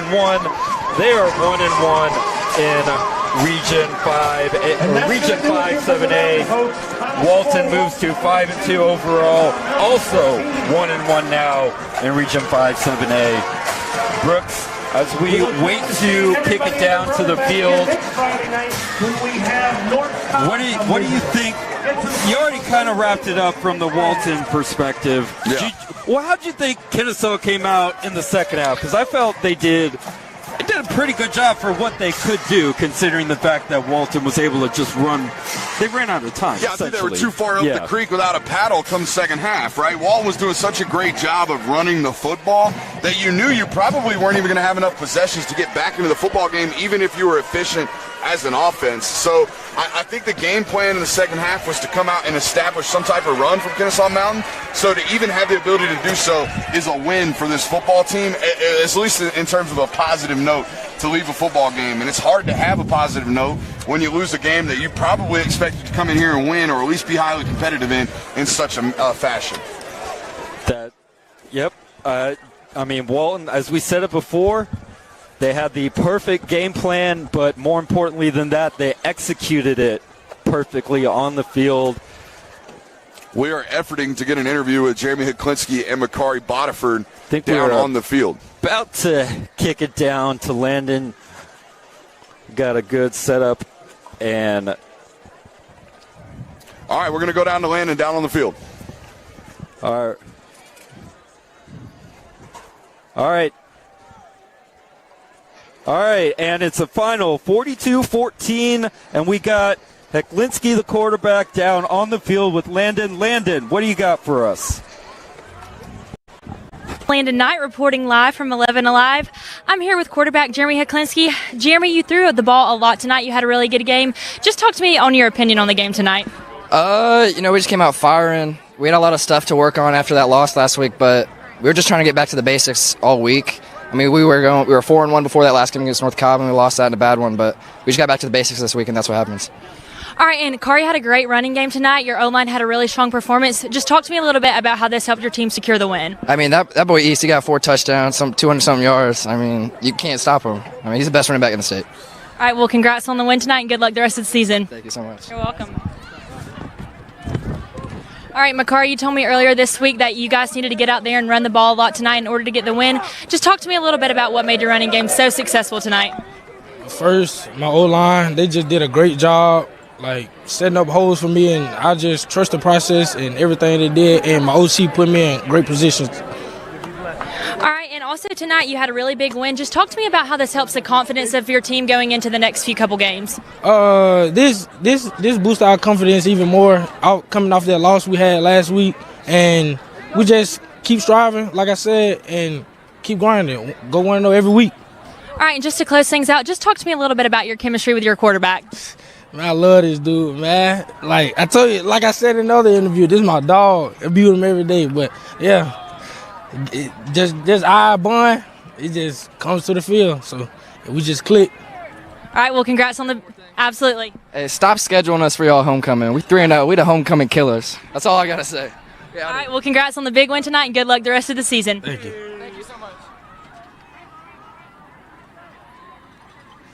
All right, and thank you for watching tonight. Thank you so much.